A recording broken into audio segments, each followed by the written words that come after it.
A huge crowd has gathered in a vast hall with snow-white interiors. The noise is unbearable, but the main person at the table endures every shout. They show no sign of calming down. The priests turn to the saint. Everyone is tired of the unrest, which is getting worse. Since their patience has run out, the men literally beg the saint to make a decision. The blonde woman with eyes as blue as the sea watches the supplicants intently. They all have one desire: for true peace to reign in the empire, a peace that cannot be changed. At this moment, everything seems to have frozen, stopping history in its tracks and holding it in place. Members of each faction begged for help, while their leaders glared at the saint with angry looks because of her indecision. The crown prince and master swordsman of the Alida Empire, whose name is Kyle Alexis Alida, silently gazes at the beauty for a while. She must choose either him or his opponent. On the other side stands the high priest, who looks like he stepped out of a painting, with golden eyes and hair that resembles the bright sun on a dark day. His name is Reichhaus de El. The man's face remains calm, but not for long. His lips stretch into a smile that does not bode well. The young man has already prepared a cell in prison for the maiden. Next in line is the blue-eyed head of the Merchants Guild named Cass Lloyd. His dark hair is probably the same as his soul, and his gaze expresses even more contempt. The girl cannot decipher the message hidden in the boy's soul. He is too complicated to understand, so she gives up. Too many problems with just one person. On top of that, there is another fact that greatly interferes with her concentration. Messages from the gods constantly appear before her eyes in the form of glowing blue screens. Odysseus, the god of love, dances uncontrollably. Monte, the god of art, composes poems about the beauty of the high priest. Hased, the god of knowledge, reads a list of the Merchant Guild's property, while the heroine herself thinks about how everything came to this. Her ears begin to ring. Sometimes she wants to hide and run away far away so she doesn't have to hear that nasty sound that announces a new message. It seems that the saint can no longer bear it.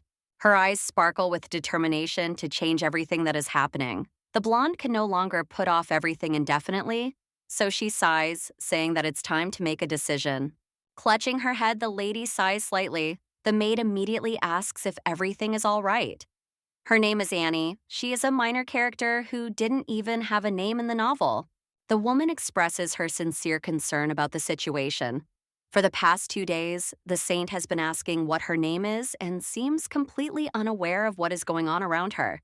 A smile appears on her face, as if to say that everything is fine. She needs to behave as naturally as possible so that no one suspects anything. Everything will be fine. That's right. Annie still can't calm down. She asks if the lady is hungry, because in that case, lunch can be served immediately in bed so that the woman does not overexert herself even more. In this condition, it is definitely not worth going to the banquet for His Highness's birthday. It's a pity because Reichhaus even sent a beautiful dress with stones. The maid would like to know how much it costs. The first thought that comes to mind is related to the reaction the world would get from Ariel. She would be in a panic because she would not be able to congratulate the prince properly, as she was in love. With a wave of her hand, the lady asks for something to eat. She is not going to say anything about the celebration, which she will not miss because everything is fine. The girl wants everything that was prepared for this day to be brought to her, except for the salad, of course. Ariel never ate it because of a few ingredients she didn't like very much. A second later, the maid disappears. The door closes behind her with a click, and she can be heard promising that everything will be ready very soon. The blonde remains alone in the spacious room. She couldn't believe that what was happening was real. The sapphire eyes and young face meant only one thing. The maiden had truly become Ari. She looked in the mirror and found more similarities. The Return of Saint Camilla is a novel. In her past life, the heroine read about the life of the righteous Camilla. It described in detail all her deeds and how beautiful she was. The lady was supported by 3 handsome men from different walks of life. They are so different, but at the same time, so similar. The guys not only supported the saint, but literally worshipped her. In the end, they all became the girl's husbands. At the end of the novel, it was indicated how the 4 of them lived happily ever after, which, of course, was not what the young reader who was interested expected. In just 2 days, her whole life was turned upside down. The lady found herself in this work and ended up becoming Ariel, who remained the second main character for a while. The girl's mother was a famous baroness, and the girl herself was an illegitimate child, so she was treated as if she did not exist. This is a painful part of childhood, which is important. The heroine did not believe in the gods, even though she regularly attended church. She simply did not know how they could help her, but she prayed to marry someone of good stock. Not much time had passed since her last visit to the temple, but the priest noticed the lady. Rykhouse spoke with her and brought her to Elysium, where he himself was one of the most important figures. 2 years later, the girl began to diligently play the role of a saint. She was just a fake who was actually nothing special, but she thought it was a good way to assert herself. In order to maintain political stability, Crown Prince Kyle and the High Priest came up with the role of the sick Ariel, who began to hide. At the very beginning, it became known that a real saint would eventually appear. The girl knew perfectly well that when the true heroine appeared, she would be gotten rid of, but she blindly hoped that Rykhouse would come to her defense. The blonde also secretly adored the prince, who did not understand her feelings from the very beginning. She was a villain who was very jealous of Camille and her high status. In the end, the true saint forgave her acquaintance, but she still tried to kill her. As soon as the lady raised her dagger, she was pierced by 3 swords that were already ready, and she died without even having time to scream. When the woman read about all this in the story, she was incredibly happy that the villain had finally gotten what she deserved. Now the situation has changed because no one wants to die. The girl still remembers how she died in her previous life. She is trapped there because her body in the other world is dead. This means that the lady will remain Ariel for the rest of her life. As a child born out of wedlock to a noble family, the maiden struggled to save up for her own house and began to live independently. Just a year after all the events, she died. The blonde approaches the window to clear her head a little. A light breeze suddenly bursts in, forcing the lady to step back a little due to the strong draft. The air is really fresh and pleasant. It is worth rejoicing even in such small things, because only the living who have remained and endured to the very end can enjoy them. Only when the lady felt death squeezing her heart with its fingers did Ariel realize how much she did not want to die. Anything is better than the fate that ultimately awaits this character. Stretching, the beauty smiles easily. You have to look for the positives everywhere, and compared to her previous life, everything is much better than it could have been. If the heroine does not follow the plot, she will be able to change the future. Everything will definitely be fine if she tries to change at least something. After all, the lady has been reborn to the point of no return, so there is no time or need to mourn her past life. The blonde is 100% not interested in those who love someone else. She doesn't want to be a saint, and there is still a lot of time ahead, so it would be much better to focus on exploring the new world. When Camilla appears, the heroine will simply give up her place and leave the temple, buying a house to live in somewhere nearby. There is no point in denying the reality that has already come to pass, despite her protests.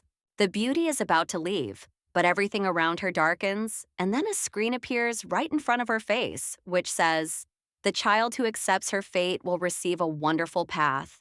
Everything becomes even more confusing. Those who have existed since the beginning of time and are already bored with everyday life are interested in the main character. She cannot immediately understand who exactly the message is about. The blonde blinks in surprise. She has read the inscription countless times, but still does not understand. The speech is too confusing to be understood. Suddenly, the screen disappears from view again. The girl looks around, hoping to understand what is happening around her. She wants everything to be as it was before, even though it is obvious that this will not happen. Maybe the lady is just sleeping, but that's impossible. She has to put those thoughts aside because someone is knocking on the door. The beauty looks ahead with interest, noticing a familiar face and golden hair. Rykhouse looks with his golden eyes, as if drilling a hole somewhere in the girl's forehead. She tries not to delay, but everything that is happening seems to mesmerize her. The blonde man smiles. He tries to pretend that everything is normal, but says one simple thing that ruins everything. The maiden called him by a name that is usually forbidden for the first time. Only now does the blonde finally realize what a mistake she has made. Only Camilla addressed everyone by name, while Ariel herself always used titles so as not to spoil the impression. Smiling, the beauty apologizes. She doesn't want to get into even more trouble, so she tries to make amends. The voice interrupts her immediately. The blonde man liked being called by his name. It seems that he even managed to forget his name for a while because everyone calls him by a completely different name. As befits him, carefully examining the girl from head to toe, the man falls silent for a second. From that moment on, the beauty has the right to address him in this way and no other. It's like some kind of trick. A real heroine would surely be beaming with happiness. The reaction should be quite predictable, but in this case, it is not worth crossing the line too much. You can't be so disrespectful to the high priest. You can't deny the similarities in the same body. But this woman is still not Ari, who is very different in type. The smile looks forced, but even that is enough. The beauty promises that this will never happen again and tries to avoid the topic that she herself chose by chance. Reichhaus interrupts the girl again, but this time he almost lets her finish. As mentioned earlier, the temple is now the saint's new home, so there is no point in hiding. The man seems very kind and courteous, but in reality, this is not entirely true, which will ultimately backfire on everyone. The hero promises to give anything, but with freedom comes responsibility. This was the case in Camilla's story. When she became a saint, she still addressed others only by their names, even though the high priest was almost as influential as the members of the imperial family. It was this man who brought Ari to the sanctuary and forced her to play this strange role. In the end, all that remains now is to be doomed, because things will only get worse from here. The man says he is very sorry that they will not call him by name. He smiles, but it is immediately apparent that he is trying to pressure her, as if to push until she agrees with him. Bowing her head, the lady thanks him for dinner. She has no right to say anything else because everyone in the room knows that the lady is definitely not a saint and never will be. Before leaving the room, the blonde man recalls the fact that they have not seen each other for only a few days. The lady seems out of sorts, although a person cannot change much in such a short period of time. Ariel tries not to think about trivial things. She went to the library to study, and it seems that everything went well. The girl stretches. The only plus is that her last conversation with Reichaus wasn't as bad as it initially seemed. He's not the best conversationalist, but he's definitely not the worst. Over the past couple of days, the lady has learned a lot. It is the year 722, or 82 years since the founding of the empire. There are still about 5 years left before Camilla's appearance. The heroine found herself in the empire of Alida, where both monarchs and clergy are equally revered. 99% of the population are believers, and shrines to the main gods are located everywhere. There are 9 gods in total, listed in the books from which everything is known. The Temple of Ilium, where the heroine is located, is a place of worship for these 9, so there is no other option. Ilium is the most special of the temples. A saint was born there, and only there can all the gods be worshipped at the same time. This place is literally the religious center of the empire. When one of the 9 decides to share their wisdom, the saint will see a prophecy in the sky. A prophecy is when a glowing block with engraved words appears before her eyes. After a while, the screen disappears, but the words are forever imprinted in her memory. The blonde doesn't quite understand how such a thing works. It doesn't matter to her anyway, because she won't be a true saint for another 5 years. All that remains is to wait for something to happen. There was a moment in the book when Camilla used a divine power that was quite great. This is not mentioned anywhere, as if someone is trying to hide something. In any case, this has nothing to do with Ari herself. It's better to read something more useful and not as successful as what the girl got her hands on. There are tons of books in the Imperial Library that could be very helpful. It's worth reading as much as possible since it's vacation time and almost no one goes to the library. The girl begins to make plans, which she has been putting off for several days. In this world, there are monthly expenses that are equal to the salaries that are allocated. If you add everything up and convert it into money, the beauty ends up with about 220 million, which is not so bad, with all due respect. At the same time, the heroine is fully supported by the temple. So it turns out that if Camilla replaces the beauty, she will be able to live a joyless life until the end of her days. The heroine knows that the first thing she can do is sell all the trinkets she can wear. Ariel from the book spent all her money as soon as she received it, but she is a completely different person. In her mind, the girl is already rejoicing at the successful completion of her mission. As soon as the beauty gets out, everything will be fine and she will be able to build a wonderful little house to live in. A strange sound begins to be heard again, which does not give her peace. The lady has no idea what it is, but she cannot help but pay attention to it. She looks up. There's the same screen hanging there, displaying everything she needs to know. The girl's gaze is contemptuous because she is quite tired. The girl finds herself in a novel, not a computer game, which is annoying. It could be because of the movement, as if something has changed dramatically, although in reality, it only seems that way. Annie interrupts her thoughts, smiling as she brings in a tray. She made tea according to the recipe that best suits His Majesty. The beauty arrived on time. The blonde wanted to ask something important and found a test subject. She points to the glowing square, which seems to have not disappeared anywhere. Shaking her head, the brunette assures her that she sees nothing. Obviously, the saint is unwell again, and it is her fault. She expected this, but it was worth trying her luck.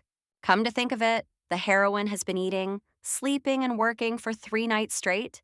Camilla has been constantly making pilgrimages, meeting with priests, as well as with the emperor himself and the crown prince. The blonde doesn't understand what everyone wants from her. She is not a real saint who has every right to do so. So her emotions are a little overwhelming. The girl has to pretend to be sick to explain why she doesn't show up at shrines and temples. It's not easy for the imposter, and she won't be able to fulfill her duties as she should. The maid suddenly reminds her of her presence. She told her how her brother fell ill, but recently found out that he also got into some debts that need to be paid off quickly so that the situation does not worsen. The young man cannot cope without Annie's help. The saint instantly frowns. She does not quite understand what exactly is wanted from the heroine herself, because he is not her relative. Surely she has already tried to help. Smiling, the beauty asks for a raise. She doesn't even want it to be too much, because she only needs a little. Her face contorts strangely.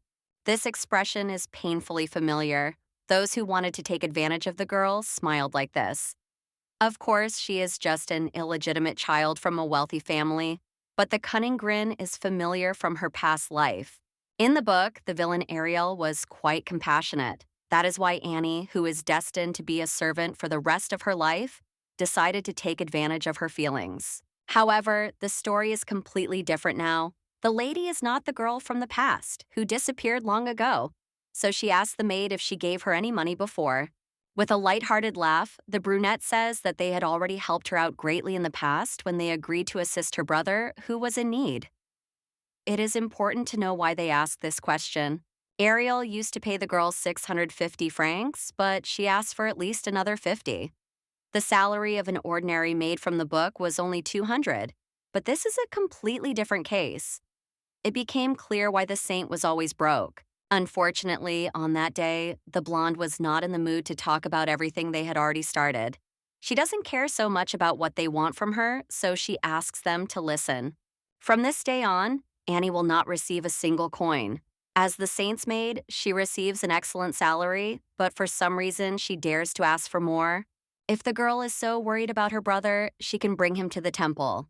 The stable is short-staffed, so if anything, the saint will arrange for him to be hired. The brunette begins to scream with all her might to protest in some way. This girl has always considered the saint to be worse than herself, so of course, she did not expect to be refused. The beauty constantly encountered such people in her past life. She dares to behave so disrespectfully, even towards a high-ranking person. The girl looks at her with the utmost contempt, unable to control herself. It seems that Ari has forgotten, but the man knows her secret, which she is afraid to reveal to the world. Hatred splashes in Annie's eyes, immediately manifesting itself and coming out. She knows that the saint is none other than an imposter in hiding. Now everything falls into place. Ariel paid her not out of pity, good intentions, or generosity, but because the girl threatened to reveal her secret. The brunette continues to say that if she tells everyone about the lady's origins, everything will get worse. But the heroine can no longer hold back. She can go and tell everyone. Surely the bookish Ariel would have continued to pay her off until she was left penniless. It all started with 300 or 400 francs, but now they had reached 700. She could tell. In that case, the blonde would most likely be executed, but it is unclear what would happen to the servant. She hid the truth for the money she was given. The girl will be treated much worse than the aristocrat brought by Reichhaus. The brunette cannot understand what they are saying to her, so she backs away in horror. The blonde is still a noble woman, and even if only half, will die beautifully. As for some girl from the servants, there remain strong doubts that do not go away. Annie is simply jealous of the saint, even though she herself is nothing special. When the maiden found out everything, it was worth telling her, but now they are in the same boat. In that case, there is absolutely nothing left. The beauty is not ready to risk her life because in reality, she wants to live like everyone else, without problems. The blonde is interested in the maid's family. They surely know everything too, because in that case, she couldn't keep quiet. It turns out that this is not entirely untrue. Annie falls to her knees. She apologizes for her arrogance towards the saint. She didn't even want anything to happen, so she has no choice but to give up all the money. The Virgin cannot believe that Ariel allowed herself to be used like this. The apologies are interrupted when Reichhaus, who has been watching the whole scene, slowly enters the room. The girl starts screaming that there has been a misunderstanding, but it is too late. A second later, the high priest raises his sword and kills the one who dared to contradict him. The saint stands silently with her eyes wide open, almost popping out of her head in surprise.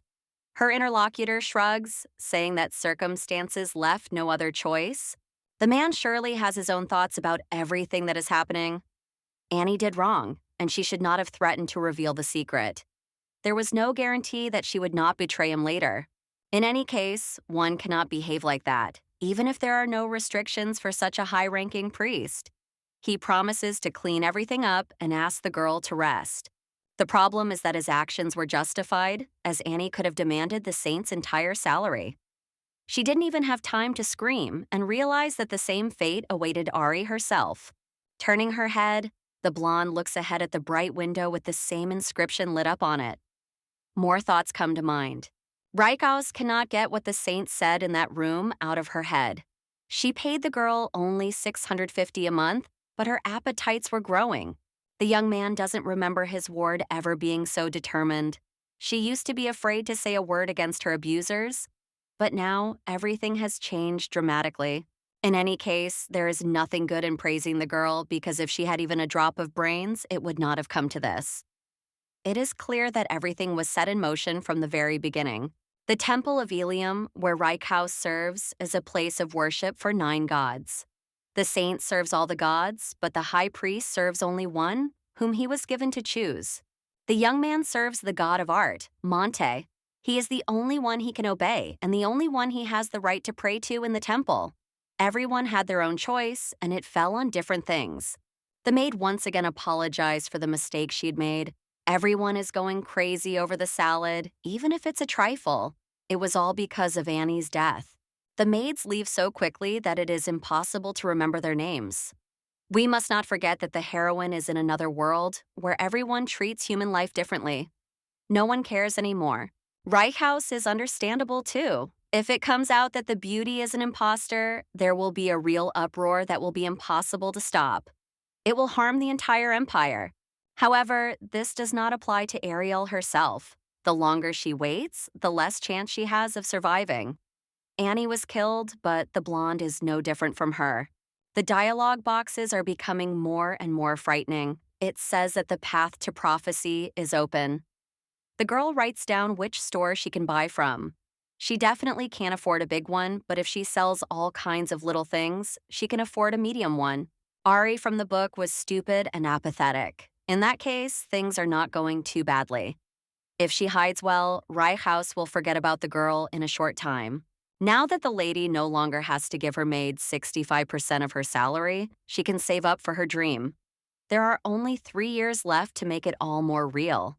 The girl is distracted from her notes. Someone knocks on the door, so she jumps up just as she sees Rykhouse standing there with his usual dissatisfied expression. Entering the saint's room without knocking is not the best idea. His manners have obviously evaporated, but in order not to aggravate the situation, the beauty stands up and bows. The lady is completely absorbed in her studies, as evidenced by the stacks of textbooks piled on the table where she has been sitting all this time. She understands that she needs to cover her tracks. The girl must not reveal her plans, otherwise the man will immediately guess everything, even without unnecessary hints. She has prepared a speech for the prince's birthday. It was written by the real heroine, but today it came in handy. Taking the paper in his hands, the blonde man slowly begins to read, jumping from line to line. It all starts with the girl writing to her beloved prince, which already sounds strange. The young man was born for the love bequeathed by the 9 gods. The maiden writes how happy she is to feel the love that comes to her. Her face instantly reddens with intense shame. The girl knew that the lady was overly naive, but she didn't know that it was that bad. There can be no excuse for this because Kyle doesn't love her. The blonde says she has changed her mind. She needs to rewrite everything so that everything is normal and correct. She definitely does not love the prince, who means nothing to her. Obviously, Rykhouse thought about the wrong kind of love, and that is the only excuse. She loves Kyle as gods love their children, and love is God's mercy given to humanity. It seems that the high priest has begun to worry. What if the future emperor thinks about the very love that Rykhouse had in mind? They could all be in big trouble. Ariel thought that this speech was an excellent congratulation that could not be dismissed. But it was possible that Prince Kyle would take it quite seriously. The blonde has no idea how something like this could be read in public. The high priest is right, and if everything is so bad, the beauty will definitely rewrite everything unnecessary. It's better not to mislead anyone. The beauty is praised for growing up before our eyes and not believing that she was complimented on such a trifle that doesn't even mean anything. The girl wanted to grab the paper, but it fell right out of the blonde man's hands. He doesn't give her a chance to do anything because he bends down first to pick up what he accidentally dropped.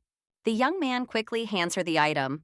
Ariel turns away because she immediately realizes that the best decision would be not to look him in the eye at all, so as not to ruin anything for herself.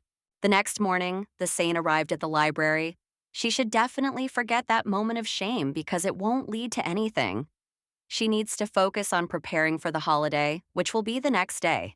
While the girl was thinking about whether she needed some guidance, she noticed sounds coming from the third shelf. There, a man was pressing a woman against the wall as she asked him to leave her alone. The brunette refuses. Going out to dinner together once won't change anything. On top of that, the lady isn't even a nun, as she hasn't been officially ordained. It's just a formality. Only faith matters. The heroine doesn't know how to defend herself, so she says she will go to the sanctuary and tell the saint everything. The blonde can no longer watch this scene, so she intervenes. She suggests leaving the nun alone and looking for a girlfriend outside of Ilium. The man immediately says that he did nothing wrong, but the brunette insists that he harassed her. It becomes clear to him that everyone is conspiring against him, so he has no desire to do anything. The young man walks away, but he is not going to leave the temple so quickly. The saint asks what family this man comes from, and he willingly introduces himself. His name is Hans from the Rygfield family. The girl has never heard of anyone like him, which makes it clear that they are not as famous as they seemed.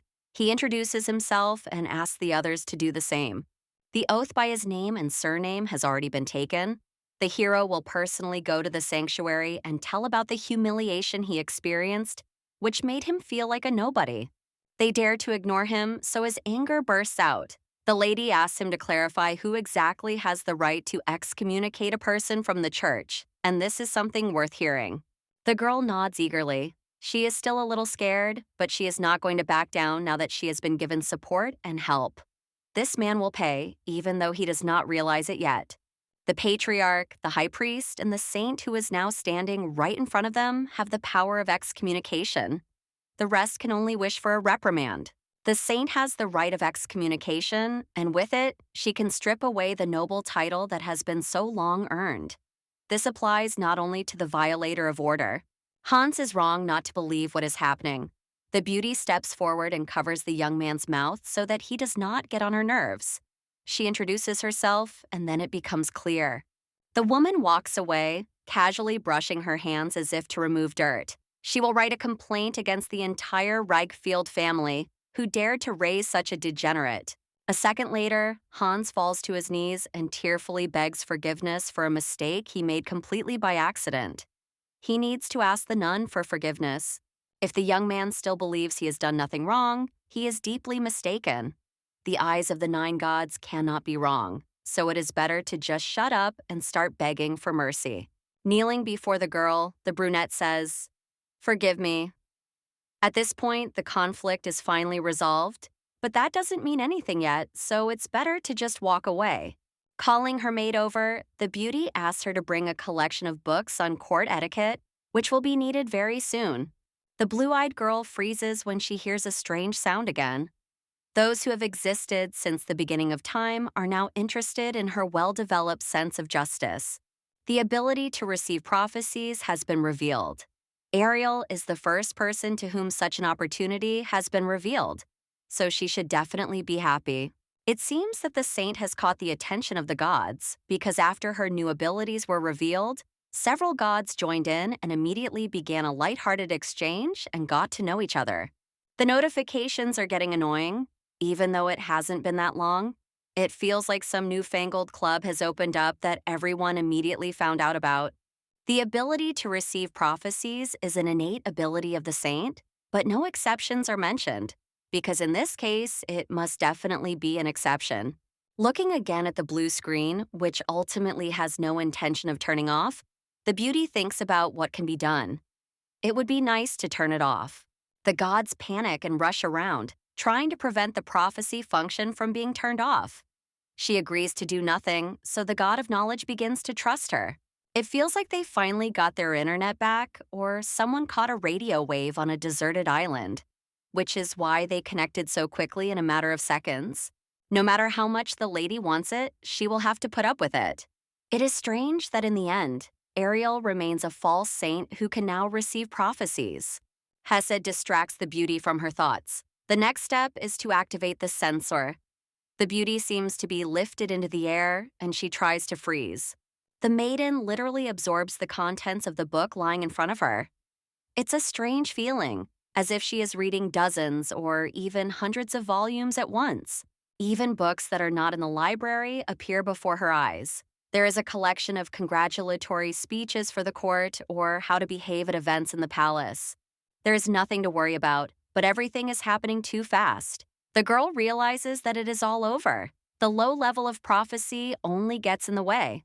Next comes the blessing of the god of knowledge, Hesed, with whose help she was able to absorb all this necessary information, which has already settled in her mind.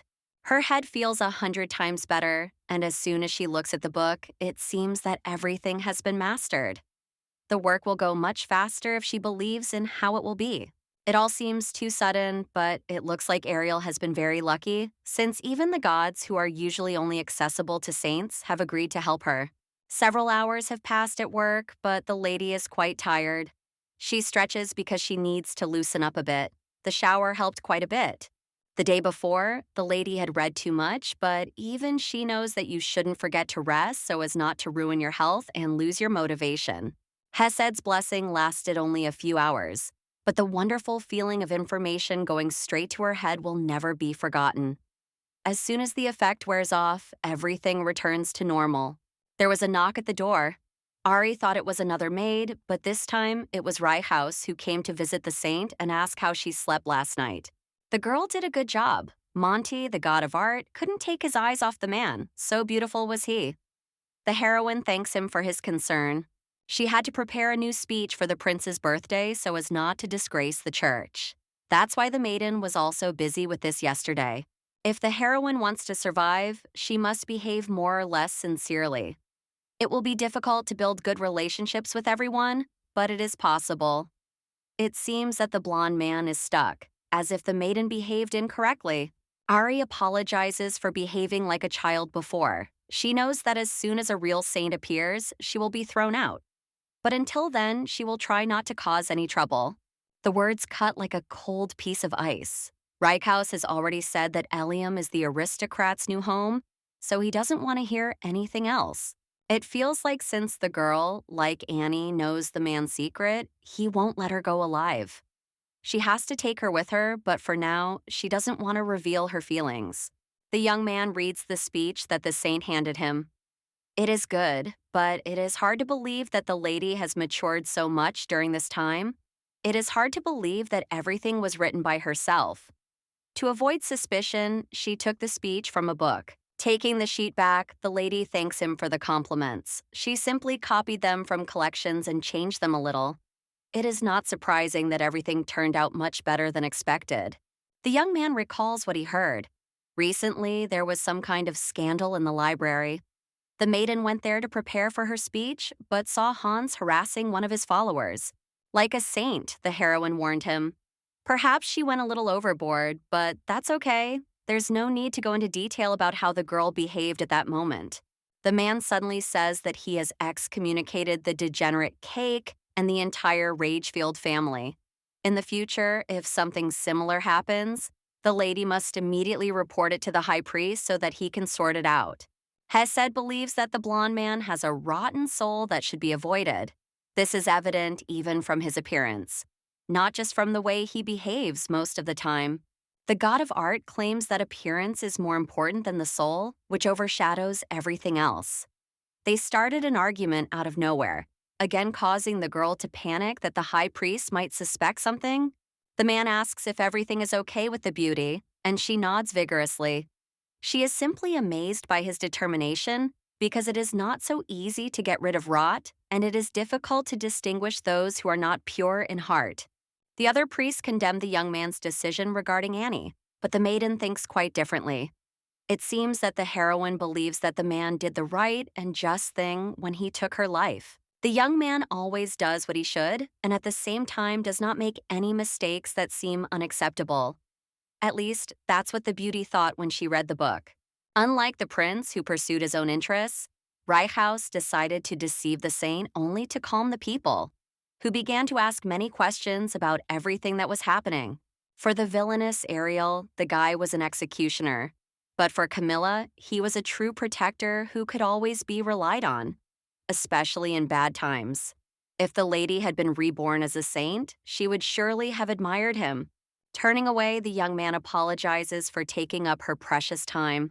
Wishing her bon appetit, he hides his eyes, which most likely reveal strange emotions. The blonde sighs with relief. She still doesn't understand what exactly she said wrong, because it seems that she managed to cope with her task quite well. The maiden shifts her gaze to the glowing screen, where the gods continue their lively discussion. Hesed insists that the soul is much more important than appearance. But the god of art disagrees, saying that the opposite is true. Reichhaus doesn't understand how everything changed so quickly. He didn't notice that the girl had blue eyes, but now he finally does. Words swirl in his head about how he did the right thing, even if he didn't think so himself. The girl seems to have always had such a bright, sweet smile that lights up the room like sunshine. The hero chose this person only because she is stupid and naive enough to unquestioningly fulfill the role that was chosen for her by others. It doesn't matter to the man how much the beauty has changed, because he has other things to worry about that are still in progress. His thoughts are interrupted by someone's loud cry. It is Haynes, the priest from the temple, who bursts in without even announcing himself to say hello. He recalls an incident in the library that happened very recently. For some reason, he was not even consulted. Even if the saint herself decided to excommunicate the entire family from the church, it is unclear how Reichhaus agreed to this without question. You can't excommunicate everyone because of just one member who behaved badly. The man protests, but he is immediately interrupted. He must remain silent because everything was done differently. The family was expelled not because Hans did something wrong, but because they were all involved in a conspiracy with some priests from the temple. Someone once said that getting rid of rot is not so easy. In fact, this time the blonde man disagrees because what happened only made the young man feel better. Reichhaus is going to cut off all the rotten shoots that are growing in different directions. He asks his interlocutor for his opinion, even though, in reality, he doesn't care about his thoughts at all. Starting to stutter, Haynes steps back so that, if anything, he won't get caught in the heat of the moment. He just hopes that in the future the high priest will consult with him, because that's the best thing to do. On top of all this, the man believes that the saint is not fulfilling her duties. It would be nice if she did not abuse her power, because people believe in her. His Eminence has the right to decide for himself, but it is worth thinking about. The young man ends the conversation, moving on to more important matters. Recently, priests have noticed a dark energy emanating from the Ares mine. An abnormal number of monsters have also been spotted there. Usually, when people have nothing to do, they fill their heads with nonsense. But this time, the young man will give his interlocutor something to do. He will go to the Ares mine to check everything out. In that case, Haynes does not know when he will be able to return, and he cannot leave the temple. He also says that he is old and weak. His face shows horror that cannot be hidden. It is indeed impossible to leave the church, but it is also impossible to disobey the orders of the high priest. A smile appears on his face, hiding his true intentions. A girl has arrived at the saint's chambers, insisting on an audience with the maiden. The beauty has seen this person somewhere before, and indeed, they met in the library a little earlier. The brunette wants to say something, but cannot immediately find the strength to utter a word. She wishes to serve Ariel as a maid and simply as a faithful assistant. Looking at her with indifference, the heroine assures her that she no longer needs servants, whom she does not hire. Unlike ordinary people, Anna possesses magic, which may not turn out for the best. Not giving up, the girl remembers that on that day in the library, she didn't even have time to thank her for helping her out. Hans almost achieved his goal with threats. Realizing that other arguments are needed here, the blonde dismisses her maid, leaving her alone with Anna. She reminds her that one of her loyal servants recently died right in front of the girl. It all happened because the girl couldn't keep her mouth shut. They had so much in common, but that's how it all ended. The nun is unlikely to escape the same fate, even if she wants to. The brunette does not give up. She is not going to leave empty-handed, so she confidently declares that she wants to serve.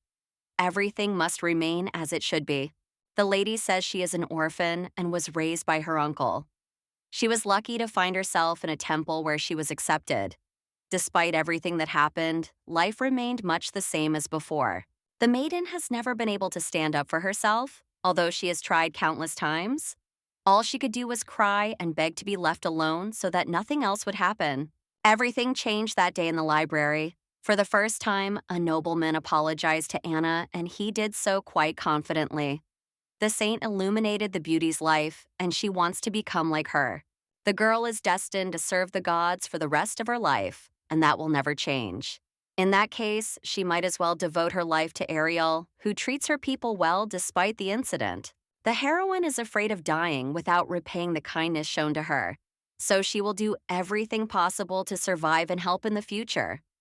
In her past life, Ari herself tried to survive, which sounds strange. Nodding her head, the blonde seems to agree. As long as the lady serves the most holy, no one will touch her. She cannot guarantee the safety of her own family, so the contract is over. I want to know if the beauty has changed her mind by this point, and it turns out to be true, because the girl nods vigorously, saying that everything is fine. Her thoughts remain the same. The heroine is about to go to an important event. She is met by a man who says that it is an honor for him to accompany the beauty on her journey. His name is Dwayne, who is the commander of the Second Army. The blonde nods her head. She is, of course, happy about the acquaintance that has just taken place. A smile lights up her face, and her eyes convey good intentions. The lady has been sitting idle for a long time, literally hiding inside her room. Now they are on their way to the imperial palace for a banquet on the occasion of the crown prince's birthday. Looking out the carriage window, the maiden carefully observes the wall, which seems to go on forever. From the outside, the temple is much larger than it appeared, because even driving to the gate takes quite a long time. When the lady decides to leave Ilium to start her happy life far from the gates, she will need a horse to help her. There are stables near the main building, so it is worth learning how to ride. Passing through the main square outside the city, the beauty watches as people around her shout the name of the saint. who waves her hand in response. It's a slightly strange feeling. No wonder, really. Everyone in the country loves and reveres the main character because she carries with her the will of the 9 gods who bless the people. The blonde sighs. She likes the attention, but she still considers herself a fake who is not worthy of anything. She wonders if the messages she receives are really sent by the gods who communicate with her. Turning around, the beauty sees the same screen again and a notification about a new message. Hased, the god of knowledge, expresses his dissatisfaction, which in itself sounds threatening. The girl is not a real saint, so she asks for proof that real gods are communicating with her. Suddenly, lightning appears in the clear sky, which disappears almost immediately, causing terror. Now it is clear that there is no point in doubting. The beauty turns away and smiles. Odysseus wonders what the reason for her joy is, but the lady is glad that at least they cannot read minds. The carriage arrives at the imperial palace. The assembled aristocrats stare openly, but this is nothing new to the beauty, so she tries to calm down. She must be confident and hold her chin high. Her gaze must also be more determined so that people understand that jokes about the saint are inappropriate. Lifting her dress slightly, the maiden walks further toward the throne along the path laid out in the middle of the hall. Before the heroine appear the emperor, Lauin Jansen Ilida, and the empress, Rosa Ilida. This couple is known throughout the empire, which is quite understandable, given their power and influence over everyone else. Rosa is the daughter of Count Michael and became empress only 3 years ago. Standing next to the emperor, clutching the hilt of his sword, is Crown Prince Kyle Alexis Alida, with whom the real Ariel is in love. Bowing, the maiden says that it is an honor for her to congratulate His Highness on his 20th birthday. Eliam blesses the imperial family who have been waiting for the messenger since early morning. Lashin asks the girl to raise her head, and she obeys. Kyle looks at the heroine without looking away. She knew that their relationship was so-so, but he does not even hide his hatred, which is obvious. The most important part begins. The speech. God created the world and divided power into 9 parts. His mercy fell upon the empire and made it prosperous, and the brave emperor was rightly chosen by the god of justice. The crown prince was born with the blessing of Seal, the god of destruction. Being the most erudite person in the country, he helped her and established a theocracy. The empire will be blessed. They are all under the protection of His Majesty. He is congratulated on his birthday, and this is addressed to the only heir who will soon enter the legitimate government. Not only the god of destruction, but also the other 9 gods bless the man. The heroine reaches out her hands for Alida to place his palm on them. The young man seems to incinerate the girl with his gaze, which is still full of hatred that does not go away. She is now much worse off than the others, so it is worth taking note of this. Finally, the hero extends his palm to be kissed on the back. The saint tries to restrain herself because she has to endure such humiliation in front of a whole crowd of different people. It's good that the lady didn't make any mistakes, otherwise everything would have turned out even worse than it already was. It's strange that Ari voluntarily wanted to do something like this. Elita wants to say something, but he is interrupted by an explosion. Something has happened, but people cannot understand what exactly, so they simply start to panic, which is pointless. Kyle steps forward, shielding the girl who has fallen to the ground. Lightning struck the statue of the first emperor, which stood far away from the hall, out of a clear blue sky. This happened after the wonderful speech had already ended. The bronze statue is completely destroyed, and this cannot be a good sign. Even Rosa, who had been sitting silently on the sidelines, comments on what happened rather quickly. There is not a cloud in the sky, which means that this is the work of the god Hesed. The maiden immediately turns to him, trying to speak as quietly as possible. No one else sees any signs of another lightning strike. Monte felt uncomfortable when Ariel kissed the prince's hand, and the god of knowledge could only imagine how he clicked his tongue. They all feel injustice. Hesed is discouraged again by what has happened, and the god of art hears him click his tongue. Covering her eyes, the lady sighs heavily, realizing that she will certainly not survive this. Only fragments remained of the emperor's statue. People began to whisper, not understanding what awaited them next. Perhaps this was a sign that when Kyle ascended the throne, the empire would be destroyed. There's a strange tightness in her chest that prevents her from breathing easily. The girl tries to calm down, but nothing works. Her thoughts are distracted by Rosa, who is saying something. The lady snorts. No one could have imagined that something like this could happen. Even the saint honored the event with her arrival, and yet something went wrong because of Elita. It seems that she and the prince don't get along very well. The situation is indeed quite dangerous, because everything happened after the girl's words, and if Kyle harbors resentment, everything will only get worse. The emperor addresses the blonde girl. It's a little humiliating to say what he's about to say, but he wants to ask her to pray in the temple for the future prosperity of the empire. The girl promises to tell the gods that the man is happy with what has happened. His Highness was born under the Star of Seal, the god of destruction, and everyone in the hall knows this. Destruction and creation always go hand in hand, so it can be said that destruction is the mother of all things. The lady tries to stabilize the situation a little. The saint wants to say that it was a blessing from the god Seal. The emperor does not believe it, nor does the empress, who tries to say something against everything that is happening. It is obvious that it was divine power. God wanted to congratulate the heir so much that he could not even restrain himself. That is all that can be said with a smile on one's face. What happened was literally a bolt from the blue because it happened completely by accident. We need to tell the gods to stop doing this and control themselves better if possible. We need to understand the relationship between Kyle and Rosa. The incident has been resolved and they can return home. But the girl is stopped by none other than the prince, who stands in her way. The man, as usual, looks menacing. The celebration has just begun, so he hopes that they will not leave him at the very beginning after literally saving him. It seems that the young man is about to say something. He is silent for a while, but then says that the lady is a little different from her usual self, because she is behaving strangely and more rationally. This is all because the heroine has single-handedly solved such a difficult problem. He would not be surprised if someone said that the lady is now a completely different person. Her lifestyle was too idle for a saint, so the beauty decided to try to change. Kyle believes her, but wants her to explain herself to him. Rummaging through his pockets, the young man pulls out a piece of paper and shoves it in his face. He recently received a letter from the girl offering him to marry young Ariel. Elita was ready for anything, as he knew the girl's attitude, but he did not know that she would go so far. In his mind, the maiden curses her friend because she has truly crossed all boundaries. It seems that the young lady forgot about her duty to the temple when she wrote all this. It is worth calming down and thinking, because even though the letter is a proposal, it is written in a rather childish manner. Perhaps it will be either a beautiful refusal or a rude refusal, which is completely different when a sword is drawn. First, she needs to try to justify herself because the lady assures him that it was a stupid mistake. Lowering her eyes to the floor, the beauty assures that she was not herself and drank a little too much.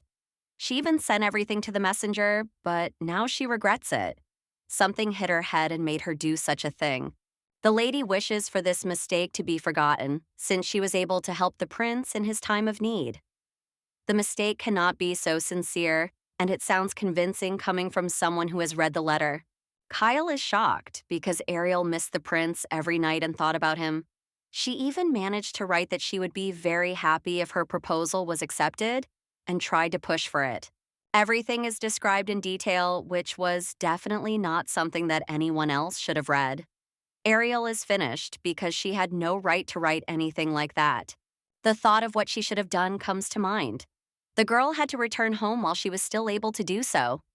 The man pulls out an entire 8-page story. The blonde abandons all her moral principles, saying that she drank a whole barrel of wine, which then greatly affected her consciousness. It is impossible to even remember what was written about. This does not impress Adil. He believes that people become more honest when they are drunk. Sometimes they talk about their true desires, which they had previously hidden from others, just so that no one would find out. This cannot be true. The lady asks him to pretend that nothing happened, and that blessing will be part of the apology that is offered. The girl had no intention of upsetting His Highness. To avoid such situations in the future, the heroine promises to be much more careful before doing anything. It seems that she is literally laughing at the prince. Grabbing the saint's hand, the young man says that he has not slept for many nights after receiving the letter, thinking about what exactly he should say before responding, or whether he should just forget about it. Now, the lady says that alcohol is to blame for everything. The conversation is interrupted by another flash of lightning, which again, like thunder from a clear sky, descends a few meters from the couple. The next thing that happens is water splashing out of a nearby fountain.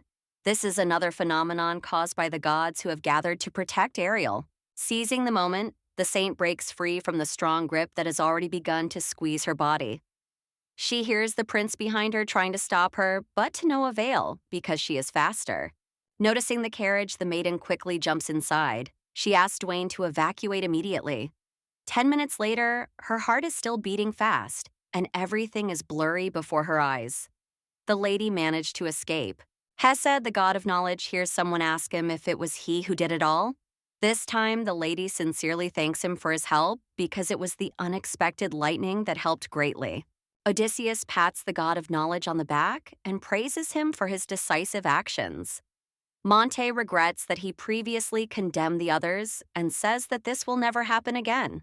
The lady still has a picture of Kyle in her mind, who shouted that he had not slept for several nights after receiving the letter. His cheeks were flushed, and there was a strange emotion in his eyes that was difficult to read. It is becoming increasingly frightening to think about what will happen next. And even the heroine herself realizes that she needs to think about what to do in the future. So far, nothing like that has happened. So all that remains is to flee back to Ilium. The crowd that gathered in just half an hour is buzzing around. The man points to the next lot, which is Count Balmer's ceramic jug. As it turns out, it once held holy water from the ancient temple of Eurus. Next, the auctioneer announces the starting price, which is only 100 francs. Then the auction begins, and the bids start flying. The blonde watches with her mouth open as everything happens so quickly. She sees how, in a second, the jug is already sold for 200 francs, which becomes the final price.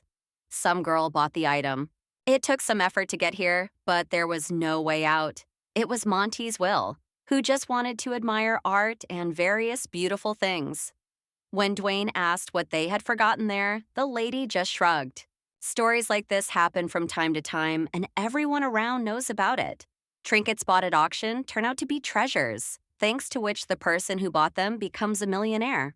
The girl is not going to leave everything to chance because she really needs money to buy the store she wants so much. Monte will definitely help identify something valuable, and they will do it together. As soon as a valuable item appears, the god of art will give a hint, and it will become clear that it is worth participating in the deal. The main character on stage names the next item, which turns out to be something belonging to Countess Altmer. It is a dagger that looks quite nice. It is made of bronze and dragon bones. Many say that this simple blade contains divine power concentrated in the tip, which everyone wanted to get their hands on. It was easy to guess that this item was not the most valuable. The auction uses a familiar method of adding small pieces of something valuable to goods. But Monty stares intently at the item. The First Lady already names a price of 50 francs. God still looks ahead as if deciding on an important step.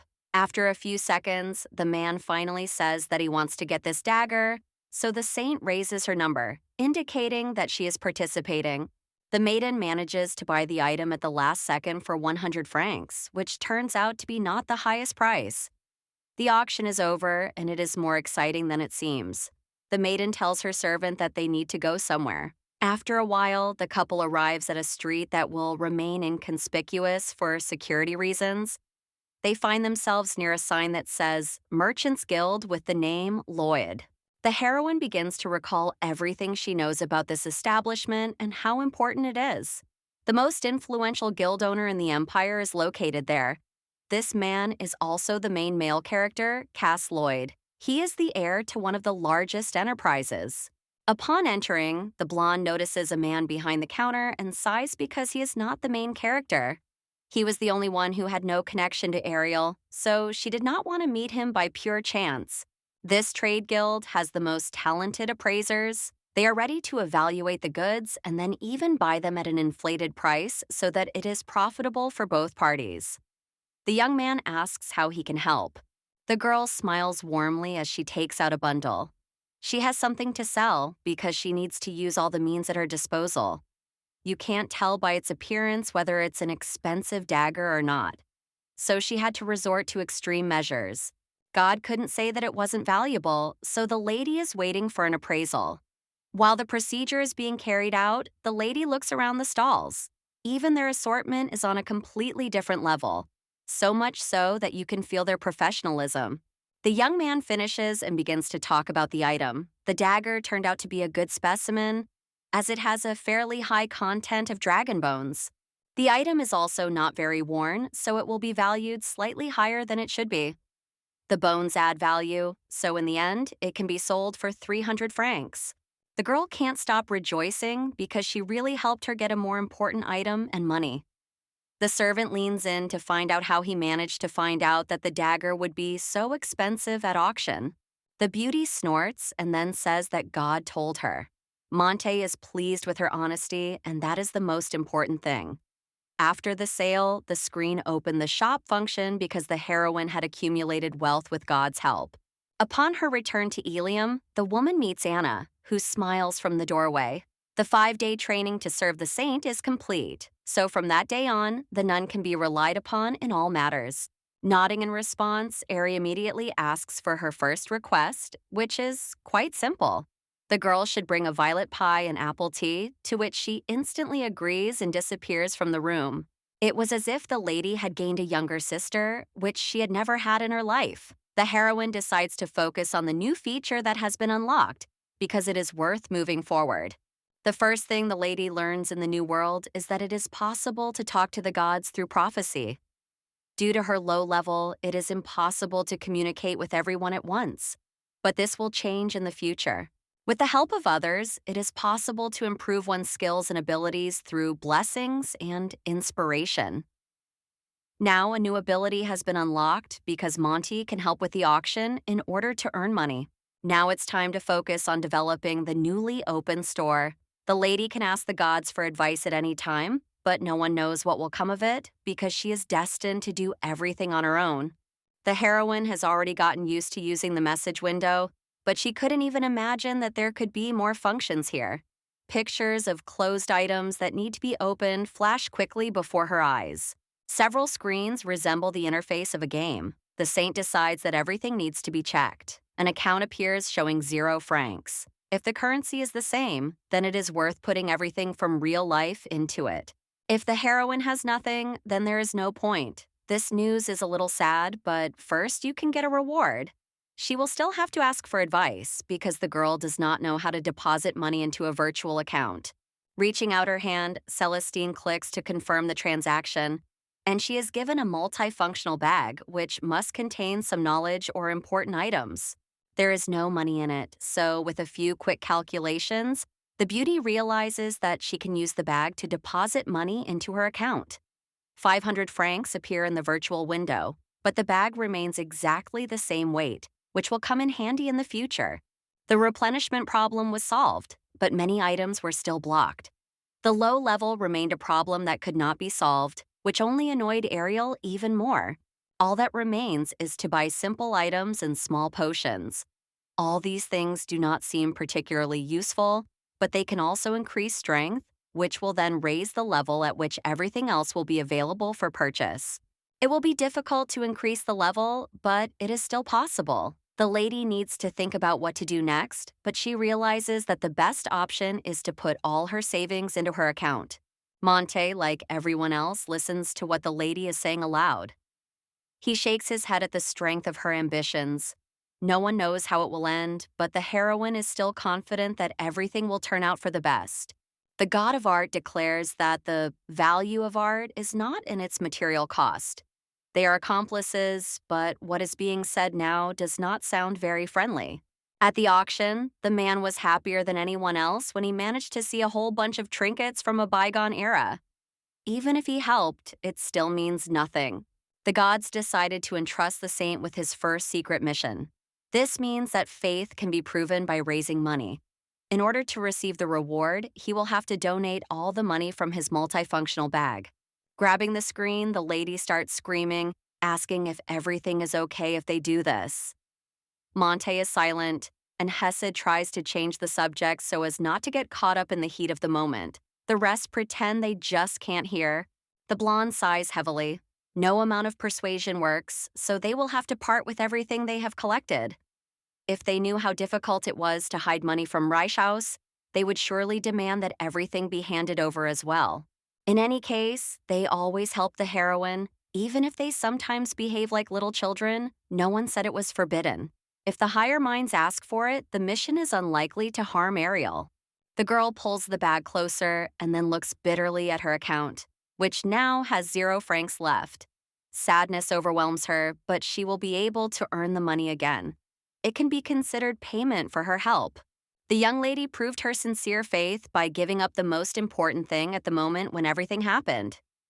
The 3 gods agree to share their divine power, and the body is chosen as the vessel of pure power. Bright tongues envelop Celestine, lifting her into the air. Divine power is finally unlocked as a reward for a new mission. The body warms up as if the girl were sitting by the fireplace. After a few seconds, it's all over, too quietly. The heroine feels nothing. Everyone congratulates her on discovering her divine gift. Now it's clear what has changed, because it seems that thanks to Hesed, her thoughts are in perfect order. Because of Monty, the interior, which used to look luxurious, now seems ordinary. The chandelier seems quite ordinary, and it doesn't matter anymore. Every flaw is very noticeable. Odysseus's blessing did not bring any benefits because the girl did not even have a loved one. She knows nothing about love, so she decided to forget about everything, at least for a while. Some oddities remained that could not be ignored. Saints can only use the limited power of a specific god, but with Ariel herself, everything is different, and she herself did not notice this from the very beginning. The use of divine power without limits raised questions. The only person in history capable of a trial run was Bergetta. Now, for some reason, such power has been given to some imposter. Ariel means nothing in this world, so there is no point in thinking about anything. When the main character appears, it will be necessary to make room. The power that has appeared raises questions about what is happening. Sighing, the lady leaned back. She didn't know what to think, so she completely forgot who she was talking to. The young man asked if there was a problem, noticing her strange complexion, but the lady shook her head, saying she was just busy. Jumping up from her seat, the heroine almost screams in horror at what has quickly overtaken her. She thought Anna was nearby, but instead Reichhaus arrived. Now she has to apologize for her disrespectful behavior. The girl wonders why the hero came so unexpectedly without any warning. It's hard to believe that Dwayne told him about the dagger from the auction that was sent to the Lloyd Guild. Selling purchased items that do not even belong to the heroine herself is almost the same as running away from home in the middle of the night without warning. Saving money is also one of the most terrible things you can do that you cannot tell the high priest about. As it turned out, the man did not mind being addressed informally. Talking to the high priest as an equal is the height of ignorance, so the girl tries to refuse immediately without embarrassing herself. The strange thing is that the young man continues to ask for the same thing, even though he is not drunk and is in his right mind. His cheeks are covered with a red color that was not there before when he entered the saint's chambers. Still, deciding not to spoil anything, the beauty agrees to call the guy Mr. Reichhaus, but even that option does not suit him. He wants the name to sound without a prefix, which slightly confuses even Celestine herself. The lady steps back, trying not to give in. She needs to think it over carefully because she can only call someone like that one of her friends. She and the blonde man are simply in a business relationship that does not cross the line. A flash of realization crosses the young man's eyes, which he does not immediately reveal. He grabs his head with his hand, apologizing for saying something he shouldn't have. The words seem to have come out on their own. The girl asks how he is feeling because she doesn't understand what is going on. He came in to say hello, but now he feels something strange in his heart, and this feeling won't go away. It seems as if the world has turned upside down because, watching someone he didn't want to see, the hero has other thoughts. He wants to say that he missed her very much and wanted to see his friend as soon as possible. Reichhaus reaches out his hand, but after a few minutes, he realizes that something is wrong. He turns away and immediately rushes to the exit, slamming the door behind him so that no one can say anything else to him. It seems as if the man has fallen ill. A bell announces a new notification. Odysseus, the god of love, admires Reichhaus's strength of spirit before the blessing. The guys in the chat start discussing the high priest who just ran away, almost starting a new argument. Anna, who has returned with tea ordered by the saint, distracts the girl from her conversations and messages. Sweets in the form of a cake, which was also ordered, were also brought. The girl blushes scarlet. She begins to think about something. What she wants to say will sound a little strange, but the lady finds the saint even more beautiful than usual, even though they have met many times before. A strange person who did not fall in love with the main character with her beauty and charm. The brunette tries to find the right words but does not know how to describe her special feeling, so she apologizes for what she said. Now everything falls into place. It is the blessing of the god of love, which also influenced Reichhaus's behavior. Realizing this does not make it any easier, because there is nothing that can be done about it, even if one wants to. The girl tries to send Anna away. She promises that she will eat and drink tea a little later because she wants to read alone. If anything is needed, the maid is ready to come at any time, but for now, there is no need. The man arrives at his office to the statue where he usually prays. He still can't understand why he thought strange things about a girl who never really interested him. His hand clenched into a fist to hold back the emotions that were bursting out. It all seemed like some kind of strange test or the price to pay for the crimes committed by other people, including himself. The god of art will answer the question, but first he is asked to hear the prayer. The soul will always be righteous on the path of purification from sins. The young man asks for a blessing to heal his sinful body, which does not deserve it. If everything continues as it is, the hero will no longer be able to endure. The leaves of the rose slowly fall, just like the hopes inside a person. He does not know what to do next without the usual guidance. The saint went for a walk in the garden, listening to Anna's stories about her popularity, which came from serving Ariel. One maid even asked about the heroine's taste preferences, even though she was acquainted with the rulers of the temple. The girl said nothing even after numerous questions, so she was warned about the rumors. If they spread, it will not be the fault of the maid, who only wanted the best. The blonde believes what she has been told. Even if Anna apologized for something she didn't even do, it wouldn't change anything, because the rumors continue to spread actively without stopping. After receiving divine power, the lady does nothing but go to the library to figure out how to find a way to replenish the budget, which exists on the same screen. A saint is the religious leader of a nation. The palace and the temple are the two pillars on which the Elita Empire stands. It turns out that the girl is at the top of the temple as the most powerful person known to man. The maiden has declined to participate in almost all official events, citing health problems. That is why she will not have the popularity and influence of previous saints.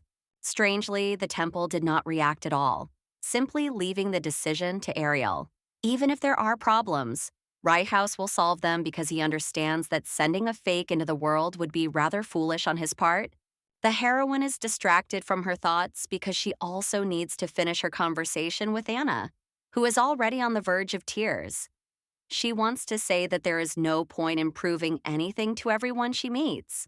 In fact, the saint doesn't care what others say. She doesn't care what rumors spread, because the most important thing is the faith of the people who remain loyal to the church, just like the rulers of the state.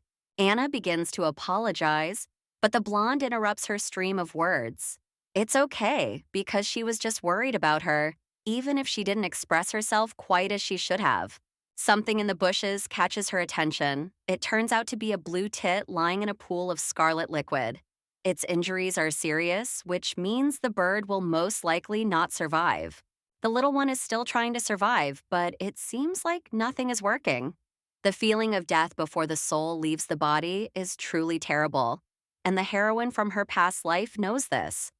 Such is the struggle that is difficult to forget. The saint picks up the bird from the ground, saying that it doesn't matter if her clothes get dirty. Hugging the bluebird, the girl sighs heavily and closes her eyes. She wishes the animal could continue to live its happy life as before. Anna gasps in surprise when she notices bright white lights gathering around her. The body of the chosen one of the gods is covered in light, just like the body of the bird in her hands. In a matter of seconds, the bird flutters into the sky. Its beautiful blue wings spread out in the sun. The screen asks if the maiden wishes to receive the first reward for using divine power. The brunette on the side almost jumps up and down with surprise and delight, which overflows. She literally cannot contain herself because she has seen something like this for the first time, especially in person, being so close. Many priests heal people, but even with prayers from the Bible, it is not so easy to heal. In this case, the saint did not even pray, but simply used her power to help the poor bird. It was almost dead, but then it took off and flew away. Realizing that no one could know about what had happened, the lady grabbed her maid by the shoulders, begging her not to tell anyone about what had happened so unexpectedly. If the power was kept secret, it would be much easier for everyone.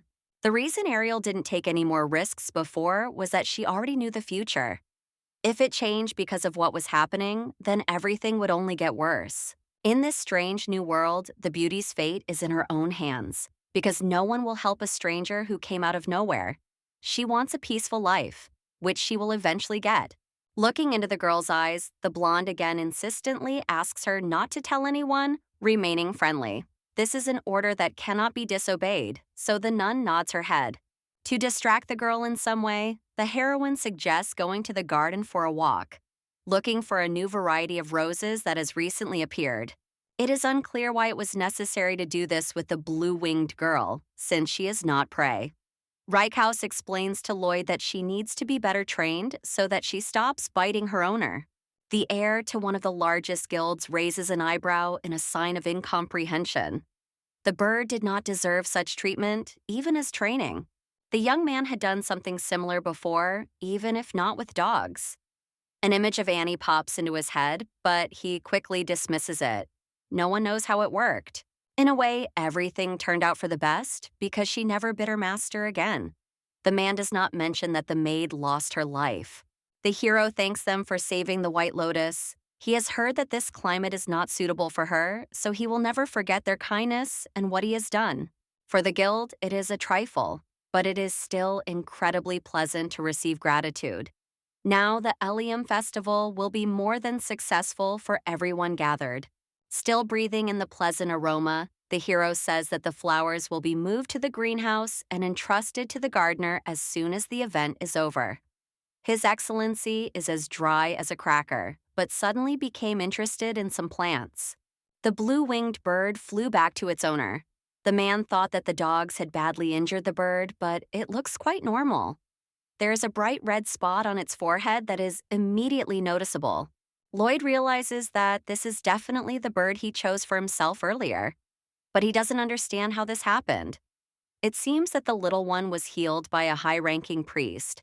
The work is similar to the help of the god of mercy, who took pity on the poor blue-winged bird, which was supposed to die peacefully because of the dogs that attacked it.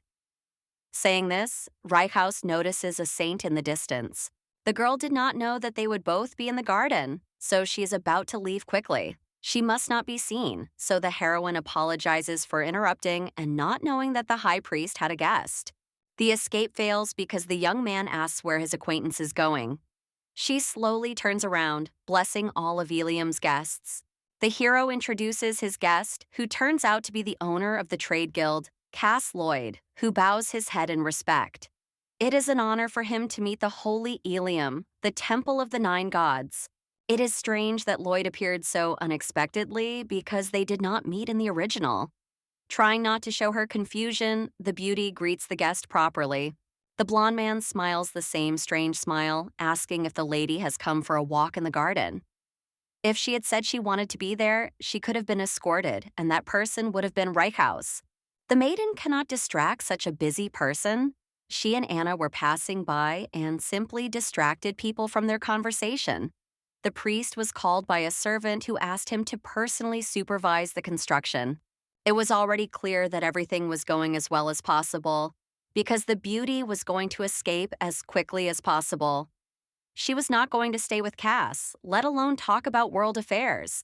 In order to leave, the lady had to say that she had some urgent business that could not wait. The conversation is interrupted by a bluebird that flies up to the saint. Smiling, the girl gently strokes the bird, which is cuddling up to her. They had already met a little earlier. Of course, the lady is not going to mention the circumstances under which it all happened. Cass snorts. The little bird was trained to fly only to its owner, but for some reason, it became very attached to a stranger. The young man thought the bird had been dead for a long time and says so as if he didn't care.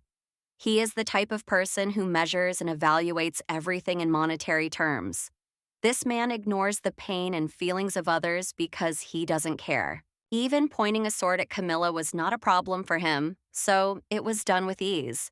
The man has a piece of ice instead of a heart, which is not capable of love and compassion. It wasn't the blonde who saved the bird. She still asks how they could abandon someone who could have died. According to Lloyd, it's just an animal that's not worth any attention.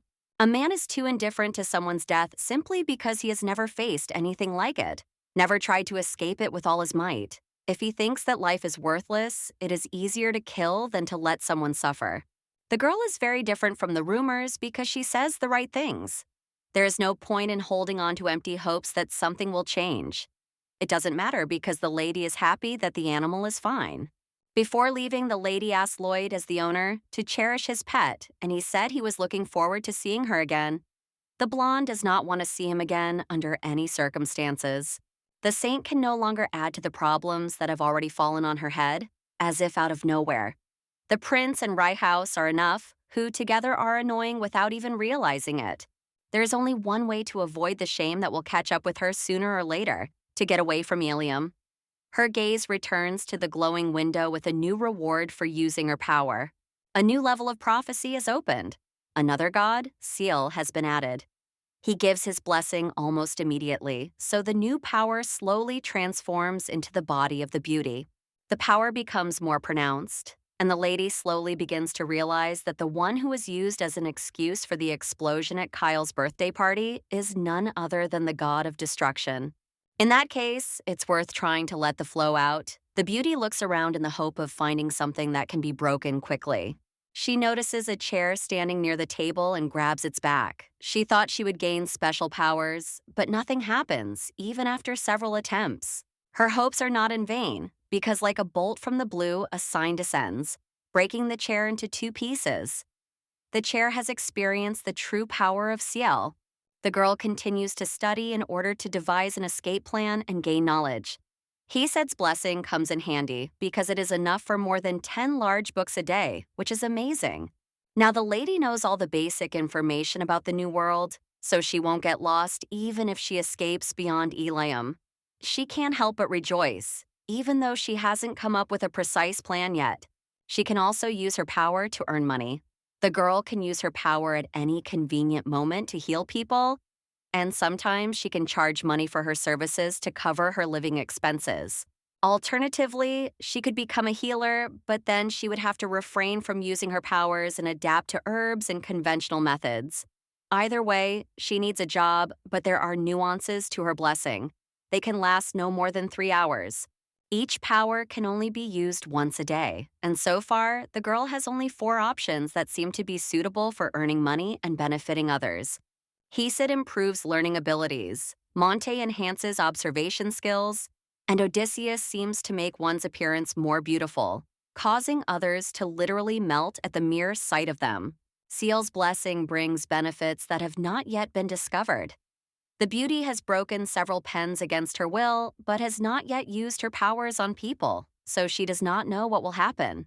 Everything the saint touches is immediately destroyed, so in some cases, it is possible to protect oneself from offenders. The girl thanks the god of destruction, who smiles in response. It seems that the man likes to be praised, but that doesn't mean the others aren't jealous. They behave like little children who don't want anyone else to be praised, leaving the others out. Anna knocks on the door, immediately announcing the arrival of a guest. It is Kyle, who is waiting for the saint to receive him. Hearing this name, the beauty almost falls off her chair in fright. Turning away, the girl coughs, saying that she is a little ill and that this should be conveyed to the prince. A male voice says that it looks more like pretense, or more like a performance. The hero leans his shoulder against the door, looking at the girl from his point of view. They need to decide what to do next because it is clear that neither of them is going to leave. The future emperor is not going to back down just like that, so he suggests going for a walk in the garden. It is already completely dark outside, which makes him feel a little uneasy. Initially, the prince was not supposed to spend so much time with the saint. The girl does not understand what the young man is going to talk about in such a quiet place so far away. The gods begin a new commotion and discussion about what may happen very soon. In order not to be distracted from the conversation, the lady disconnects the connection, realizing that this is only a temporary measure. The guy starts talking himself. Last time, he was surprised by the beauty's acting talent, but the pretense that the blonde used in Eliam completely confused him. Kyle no longer wants to beat around the bush. He has no intention of talking about the weather or how the saint behaves, because his main goal is to warn her of the danger. Dwayne arrived to talk to Reichhaus almost immediately. He tells how Ariel protected the prince and was blessed by the god of destruction. It seems that love still remains in the girl's heart. She has heard many times that she should not hang around Elita, but she has not learned her lesson. If this is not a test for the young man himself, then the lady is truly special. The servant does not want to distract the priest from his thoughts, which are more confused than before, but also says that the prince has come to visit the woman. They are together, but the young man has not yet said where exactly. Raising his head, the blond man looks crazy, trying to cope with the realization that has come over him. He asks where they are. The man tells him about the information he received immediately after the birthday banquet. The empress's brother, Alberto Michael, is collaborating with the temple servants. It seems that the couple is plotting against Ariel in order to later overthrow her with disgrace, after which it will be impossible to clear her name. The future king has no right to intervene for political reasons. Such an outcome was inevitable. The appearance of the saint calmed the agitated hearts of the people. Kyle took advantage of this 2 years ago to successfully strengthen his position. It was a conspiracy between Reichhaus, the prince, and the imposter. On top of all this, the young lady showed her support for the future king at the last banquet. So it's logical that Rosa will try to sniff out information about who is ruining all her plans, only more so than before. The girl understands everything, but she doesn't remember reading about anything like this in the book, because the couple didn't meet about it. This means that history has already changed, and it is taking a dangerous turn. No details have emerged yet, but it has become known that Alberto is already busy looking for a spy who will be found very soon. The informant previously hired by Michael has disappeared. The man has been even more aggressive than usual lately, so no options can be ruled out. The spy has disappeared, which can't be a good thing. The couple may have learned something important, so it's time to end everything.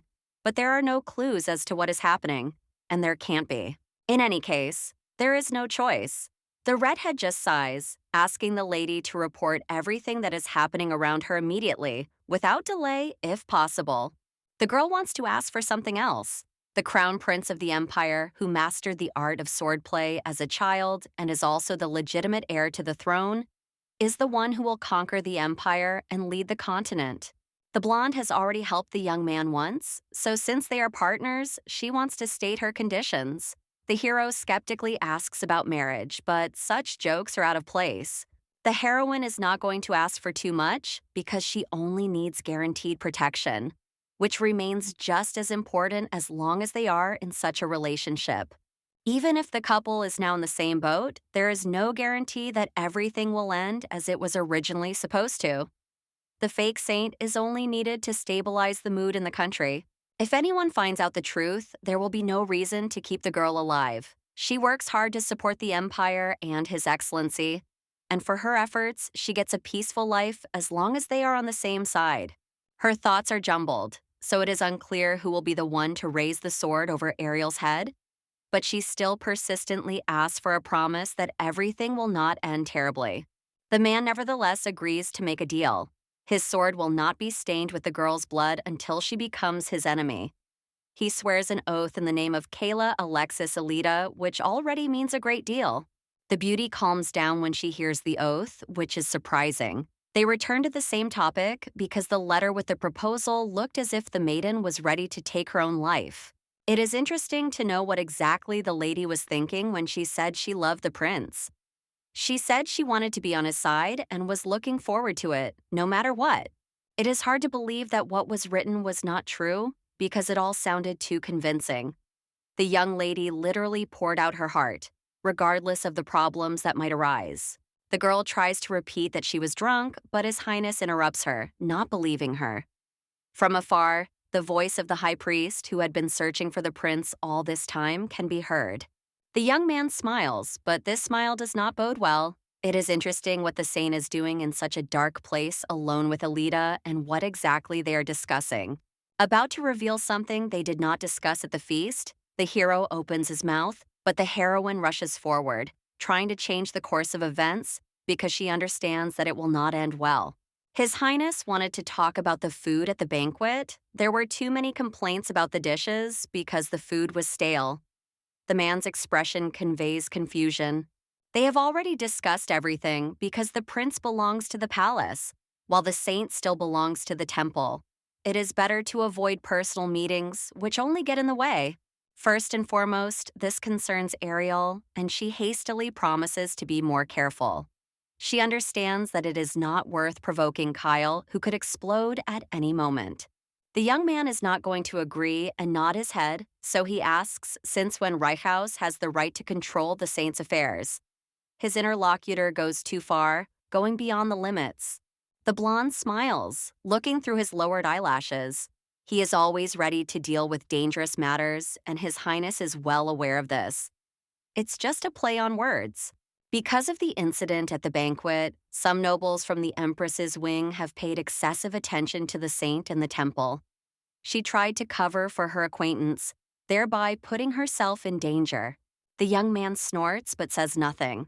In a second, he draws his sword and points its tip directly at the neck of the hero standing opposite him, who does not say a word. If we are talking about dangerous matters, then such a turn of events should also be taken into account. A smile appears on his face almost instantly. Principles do not allow the actions of arrogant people to go unpunished. Questions about Aerie and the temple were all the high priest wanted to know, but he did it completely wrong. He ruined everything just by being there. It doesn't matter whether it was a personal meeting or not, because no one is allowed to show excessive arrogance, which will definitely lead to nothing. The priest understood what they wanted to tell him quite quickly. There are no normal people in Ilium who would help in such a situation. The lady found herself between two fires that would soon flare up even more, forming walls of fire. The saint is going to take advantage of Monty's help and leave this place before it's too late.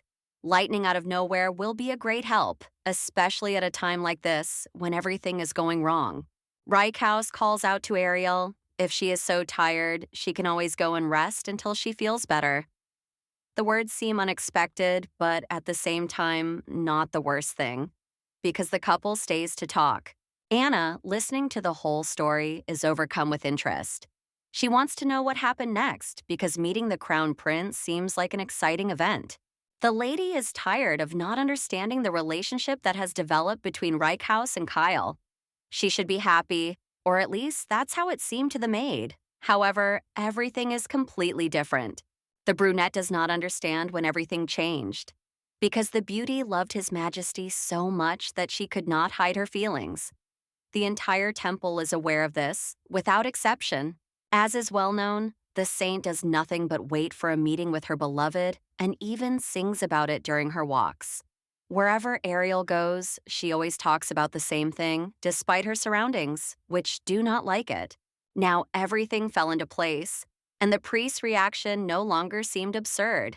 The lady cannot be left alone with Elida, otherwise it is unclear what might come into her head by pure chance. The girl was completely consumed by love and even wrote letters. It got to the point where the story spread and became absurd even to others. Reichhaus must have heard a different version of events. Sighing, the lady turns away. She doesn't know exactly what to do next, but she is sure that she needs to change her strategy. Otherwise, it will end badly and she will simply be killed, just like in the original story. Asking Anna a question, the girl wonders if she remembers the story about the servants. Once, the maiden ordered her not to say anything, and there was a reason for that. There is a reason for everything. It would be better if everything changed a little. The maid is obliged to spread some new rumors that will make the situation in the temple and in the empire as a whole a little easier for Ariel herself in the future. The woman wants to be talked about as a saint from Elium who wants to live alone. There will be no love or marriage because there is absolutely no point in it. Anna is frightened by this turn of events because in that case the lady will never have a groom. This is not a problem because previous saints married aristocrats and left the temple, and Ari has more important things to do. The girl promises to tell everyone the story of the lonely saint, already knowing that she will be able to do so.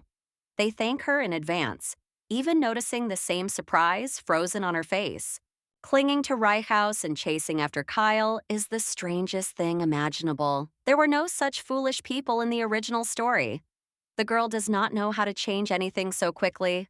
There is one more small detail. She wants her life after leaving the temple to be as luxurious as usual, without changing in any way. The lady must realize her ideas faster. In her second life, the maiden has no time for nonsense like love.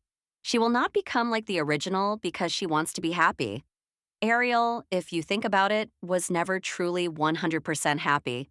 Strange voices try to wake the lady, shouting that there was an explosion, but she manages to sleep. The server will soon crash, and the main character, who accidentally slept through absolutely everything possible, will be responsible for this.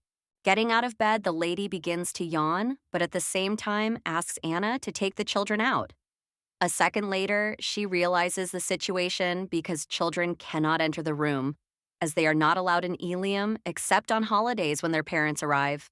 Two little kids with light hair try to say something, but the heroine can't focus because she's staring at them with wide eyes. The gods are furious and throw lightning bolts in all directions. The new acquaintances ask the saint to try to calm the others down before the server crashes. There is no time left to sleep, so the only option is to try to fix everything as quickly as possible. Before starting to explain, the blondes ask for her signature. After that, she can begin her story, which should take as little time as possible for safety reasons. The boys hold out a blank sheet of paper with the girl's signature already on it. They think it's one of the ugliest signatures in the world, but they're going to find a nice frame for it anyway. The frame will help them tell whose signature is whose. However, interrupting the children's discussion, the heroine asks who they are and what she is doing there. There are too many questions that will be difficult to answer, given that time is limited. Even with divine power, time in spiritual form is very limited, and this is the first thing to remember from everything the saint is about to tell them. They are beings who separated from the primordial God. In their world, such a place is called a system, in which there are two rulers. The first is called Ren, and the other is called Peng. It was the rulers who brought the girl's lost soul into this scheme to clarify the circumstances and what to do in the future. In this way, they are helping, as it were. Clutching her head to calm herself down a little, the lady asks again what is going on. She still does not understand what the problem is and why she was brought to this strange place. Usually Ren and Peng don't act this way, but this time the situation is completely different. So there is simply no other choice. It's all because the gods are showing too much interest, which seems a little unhealthy. Since they are the main characters, the maiden has many questions about what is going on. For some reason, the prophecy appeared suddenly, and without any warning, she became a guinea pig. Well, these two have their difficulties, but Ariel herself has a hard time because it's quite difficult to understand a new world that doesn't match the original. Even if the gods are willing to help, it's still something different. Pan shuts Ren up before he says anything else stupid that isn't worth paying too much attention to. He only pays attention to appearances, so it's not worth paying attention to him. The reason is still not mentioned because the problem has not been solved. The maiden freezes because lightning strikes a meter away from her, scattering sparks in all directions and causing her to jump in place. This is exactly what Ren was talking about, but now it is clear that the gods are truly angry. They are attacking the system, and judging by the attacks, this is the work of Hesed, who once again probably didn't like something. You have to know how to negotiate with him. All the lady did before going to bed was meet with friends, talk to Anna, and turn off the broadcast. The heroine quickly realizes that she did something wrong, even though Ping says she has every right to do so. The gods could no longer watch what was happening, but they couldn't do anything because they were shut down. In such cases, they lose interest, but this time they decided to cause a ruckus that would lead Ariel straight to them. This time, the anger fell on Ren and Pan, who could not help in any way. Everyone is eagerly awaiting the continuation, so they cannot even restrain themselves with their impulses bursting out. The leaders ask Ariel to continue doing what she was doing before, because otherwise everything could get much worse, which is, of course, undesirable, given everything that is happening. Turning away, the blonde thinks about something, then asks what will happen if she suddenly refuses to do so, and how everything will change as a result. Ren jumps up in surprise, opening his mouth. To tell the truth, the lady promises to think about it, but only if all her questions are answered. All this is said with an innocent smile that spreads across her face as if nothing is even happening. The blonde man frowns. He cannot believe how a person with such a soul could have received divine power and access to the system. It is a huge blessing, but for some reason, Ari still dares to tell others what they should do. The smile is still shining, but now it's brighter. This decision will be made by the saint, and she will decide whether it is a blessing. Something else may also come up at the very last minute. She doesn't want to think that the guys had something against her that day, so the heroine is glad that everything ended as well as it could have. The morning passes slowly at its usual pace, even though the beauty is already tired.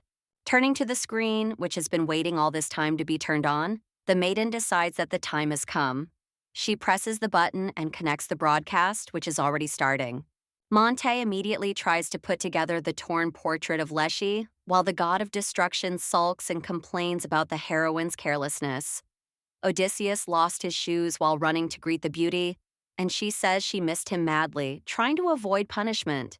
Naturally, Hesed was the one who threw lightning bolts that time, and he prepares several more to remind everyone of his existence. The girl asks for permission to do the same, but is rudely refused. Turning away, the saint tries to explain that she didn't just switch off for no reason and that she also has a right to privacy. The god of love doesn't know what that means, so he asks. It means that Ariel is just embarrassed. Hesed was the first to understand everything. He agrees that such things happen because the same thing happened to them at about the same age. The maiden cannot rejoice that everything was resolved rather quickly, and even without an argument. Continuing the dialogue, the beauty promises to try to stay in touch almost constantly, but will still turn off the prophecy when she needs to. One example is going to the bathroom. It's not about who is looking at what. The prophecy will still be active almost all the time, so there is no point in getting angry because nothing will happen due to short breaks. All warnings apply especially to the god of knowledge. If he overdoes it with thunder and lightning, the saint will completely renounce the prophecy that was given to her just recently. They nod their heads in agreement. It doesn't matter how omnipotent the gods are. Ariel dominates this relationship, so everything that happens must be beneficial to both parties, regardless of how it turns out in the future. If only they could understand what the girl is trying to achieve, everything would be much easier, but that is impossible. The girl remembers that she has prepared something important and immediately sees the interest of the god of love. In any relationship, balance is important, and it is best not to disturb it. The heroine hands over the bracelets she made to express her respect for everyone she knows. She is not good at handicrafts, so they did not turn out very beautiful. The blonde made the gifts from the bottom of her heart because she wanted to thank them for their kindness and help. She tries to make up for her guilt in every way she can. For a moment, there is silence in the room, which no one breaks. The lady takes this as a bad sign that the gods do not like the work, so they are trying to find the words to delicately refuse. A moment later, the bracelets absorb the bright light and evaporate. The god of love puts on the item and beams, while the god of knowledge cries because he is so moved. Ciel thanks them, as does Monty, who considers it a priceless gift. They argue again, but now simply over who gets what. The girl was able to do the impossible and calm them down, at least for a while, until she made another mistake that she will have to make up for later. Ren and Pen should be happy with what they will receive. But so far, there has been no visible progress in what they are doing, because they refuse to answer the question. It is too difficult to find the right words. The couple turn the beauty into Ariel, and there must be a logical reason for this. The blondes try to justify themselves by saying that they are just observers who do not have the power to change anything, just like that. Already losing hope, the girl lowers her head. The last question that still bothers her is whether she will remain in the Return of St. Camilla, which will only be at the end of the book. The girl read the book before she entered the New World. It all starts with the Temple of Ilium and the Empire of Elida. The saint is the main character, and 3 male characters are connected to her, trying to protect her. The false Saint Ariel wants to take Camilla's place, so she tries her best to pull it off. She gets used to her place, but in the end, she dies from 3 swords that pierce her after the blade is raised. The book did not mention demons, which the heroine did not want to know about. It was mainly about romance, which was replaced by the main character, who literally gathered a harem of the best people in history. Ren and Peng move a little further away and begin to whisper, "If this is the plot, then anything can come true." It all seems like a coincidence that doesn't change, so the interest only grows stronger. What Ariel read was most likely a prophecy that led to events in reality. If there were no evil forces there, then it was only a small part of the big picture. An ordinary novel became something more important. The maiden couldn't just get into the story, but in her world there was a prophecy about something new and unknown. After her death, the lady ended up in the body of a villain, thus seemingly prescribing her own fate. In this case, the heroine is afraid to ask what will happen to her next. She could easily die, as in the original, but she is not real. She is just a soul from another world that ended up in a body. Fate can be changed. The book was endowed with a special power. Someone's hopes were invested in it, and they cannot simply fade away without manifesting themselves. If that happens, the inevitable end will come. Ren cannot say more because it is much more important that the prophecy has been distorted and the girl has replaced the villain. Peng asks his friend not to reveal the whole secret. Otherwise, the future could change dramatically. That concludes the session. The lady wanted to ask something else, but she was interrupted. It's time to return to the real world, where those two simply do not exist. That day, there were again many deals that were most likely successful. Dwayne continues to be amazed at how the beauty so clearly notices what can be sold for 3 times more than she will pay at auction. Turning to her companion, the lady reminds him that it's not just a matter of luck. It took much more than that to get all the important things for a successful sale. Even all the money from the temple is not enough for a full-fledged escape, which must be carried out very soon before it is too late. Luckily, Monty helped a lot, thereby increasing the saint's fortune. The auction went quite well that day and turned out to be profitable. Many say that the items held by the heroine are from the collection of Count Rosent's grandfather. Garnet's necklace, a sculpture of the god Monty, and a portrait of the saint at the age of 54. The lead candlestick and even the necklace were obtained in just an hour. If expectations are met, it will be a jackpot because the items are truly amazing. The beauty hopes that the pendant will be the most expensive item on the list. Upon entering the guild, the lady hears an argument with one of the buyers.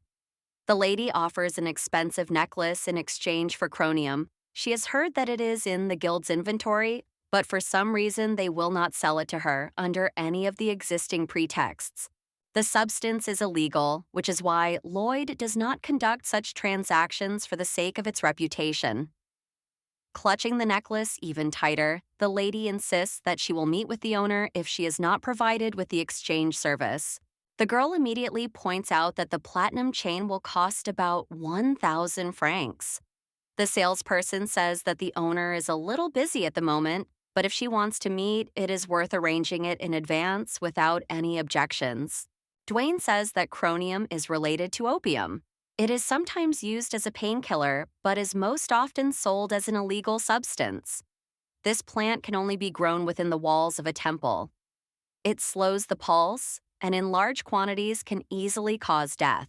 The woman starts screaming in a fit of indignation, turns around, and runs toward the door.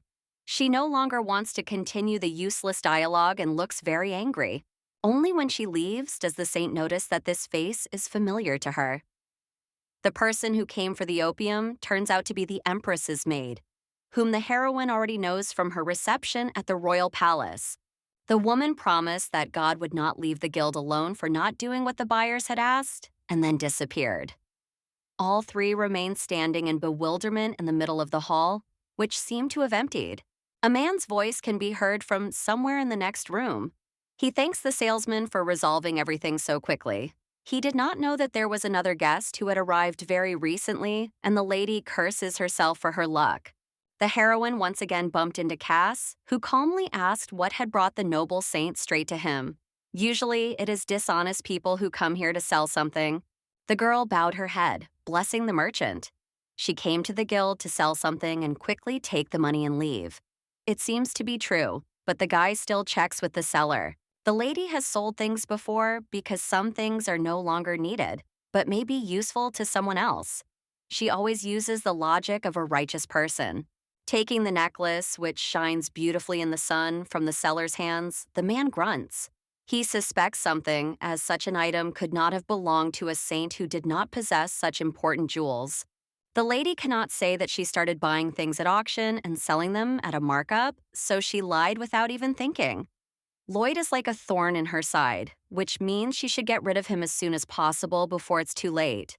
Looking at the item again, the hero offers to buy it on the same day, offering about 10,000 francs for it, which is already an unattainable amount that would allow him to live comfortably. The beauty has no idea what is going on because she does not understand the value of the various items she has been given. She knows that it is just a necklace, so she sees the hidden deception. The man behind the counter addresses the marquis with indignation. He thinks that the head has gone a little too far because the necklace is worth 600 to 700 francs, but not 10,000. And this time, it is even possible to believe it. 10,000 francs is enough for a commoner's family to live on for 10 years, and it is also equivalent to the girl's annual salary at Elium. It is strange that Lloyd is willing to pay so much for an ordinary trinket. Dwayne asks the saint to agree, because the offer sounds great, but she shakes her head, as if thinking about what to do next. She is not going to sell the pendant even for such crazy money. Taking the trinket back, the lady asks to evaluate only 3 things she has placed on the table. The rest doesn't matter as long as they are in this guild, because nothing will turn out the way it should. The lady is unsure because even her subordinate considers it a lucrative offer, but for now, she stands her ground, not changing her mind. Dwayne has long been won over by the benefits offered to him, but the saint still tries to think pragmatically so as not to fall into some stupid trap. The high price is incredibly attractive, but she doesn't want to get involved with a cunning fox who is definitely up to something. The young man hands the item back, saying that he wanted to get closer thanks to the successful deal. The girl has diamond eyes because she managed to get a necklace that previously belonged to the imperial family. Even Ariel herself did not expect such a turn of events, as she had no idea about it. The item is a valuable gift that the former empress gave to the current one. Cass does not understand how such an important pendant ended up in the hands of a saint from the Temple of Ilium, who has nothing to do with it. The brunette strongly recommends not opening the box with the stones in the setting under any circumstances, and not selling it to anyone. No one should know what is in the temple rooms. As a last resort, it should be disposed of so that no one dares to find it and use it to track down Ariel, who would remain an easy target for anyone who needed it. The girl jumps aside, grateful for the advice, which is invaluable and will definitely help in the future. Cass would like to know more, but she will have to try her luck next time. The girl has a strong desire to kill Monty, who slipped her the stolen necklace. He claims that it doesn't matter whether it's stolen or not because it's still a work of art. It does matter because a lady will either be executed or imprisoned for a stolen item. The young man slipped her something that is dangerous to sell and, moreover, a statue that has no value for sale, not even for 100 francs. No longer listening to Monty's arguments, Ariel just sighed resignedly. She had spent about 900 francs on 4 items, and as a result, because she couldn't sell 2 of them, she only made 300 francs, which already meant a loss. If only Lloyd hadn't interfered, the lady would have sold even those 2 items that needed to end up in the hands of the guild. He turned out to be strange, since he was willing to pay 10,000 just to get to know the man better. Cass is not the kind of person who would engage in unprofitable business or make unfavorable deals, so I want to know his motive even more. In the original novel, the man told Camille that he would never make a loss because money rules the world. In the end, only the new acquaintance offered the best price. The girl already regrets not agreeing because it would have been good to change everything. In the future, she needs to be more careful with things like the necklace. There are 1,300 francs in the bank, but too many worries about the future weigh on her mind. With the money she has, she won't even be able to buy a shed, let alone a store, and she can't even dream of escaping from the temple until she has enough funds. The girl is sure that she should have agreed when she was offered something so advantageous. She can't leave to go back to the store and still accept Lloyd's offer about the pendant. The lady thinks about how she could say hello before going back to the store. At the other end of the room, Reichhaus appears and greets the saint, who has already returned in a cold tone. The girl does not understand how the high priest ended up in the room without even warning her that he was coming soon. She tries not to panic so as not to show her true feelings. His Eminence greets her, but immediately starts talking about the interesting things the girl has been doing lately, which she is trying her best to hide from everyone else. The young man wants to know why the lady suddenly started saving money. His eyes sparkle with understanding as he asks if she is planning to run away from the temple in the near future. Such details were not supposed to come out. As we already know, there are only 3 main characters in the original story who are very similar to each other but at the same time completely different. The first is a master swordsman and a man with an icy heart that cannot be melted. The crown prince devoted himself entirely to protecting Camilla, who arrived at the temple 5 years later than Saint Ariel herself. The next character is the owner of the Merchants Guild. This man is the smartest in the Elita Empire. He achieved success without using his high status as a marquis, although it could have helped him significantly. Despite his prudence, the young man fell in love with Camilla and was ready to give her the entire empire without asking for anything in return. He is the heir to the Lloyd family, and his name is Cass Lloyd. The last one is a man with a dark heart who knows no mercy, the high priest. He has a strong sense of justice. He was the first to meet Camilla and prayed wholeheartedly for her well-being. Reichhaus de El defended the new saint until things got a little better than they were before. These men had only 2 things in common. First, their devoted love for a girl with beautiful hair, and second, their hatred for Ariel, who remained a fake. As in all novels, there is no male protagonist in the book who would be interested in a villain who does not even deserve it. The lady was left alone, with nothing, realizing that she had no future. Her last hope for salvation was the purchase of a house. But even that was almost cut off because the high priest found out about everything and will now most likely do everything necessary to put an end to this idea. The girl is frightened by the turn of events in a plot that seemed completely innocent. For some reason, in the original, everything was not as complicated as it initially seemed, so the heroine even regrets that something like this is happening to her in reality. Trying to confuse the young man, the heroine actively waves her arms in protest. The saint has no right to leave her place of residence, so conversations on this topic are literally meaningless.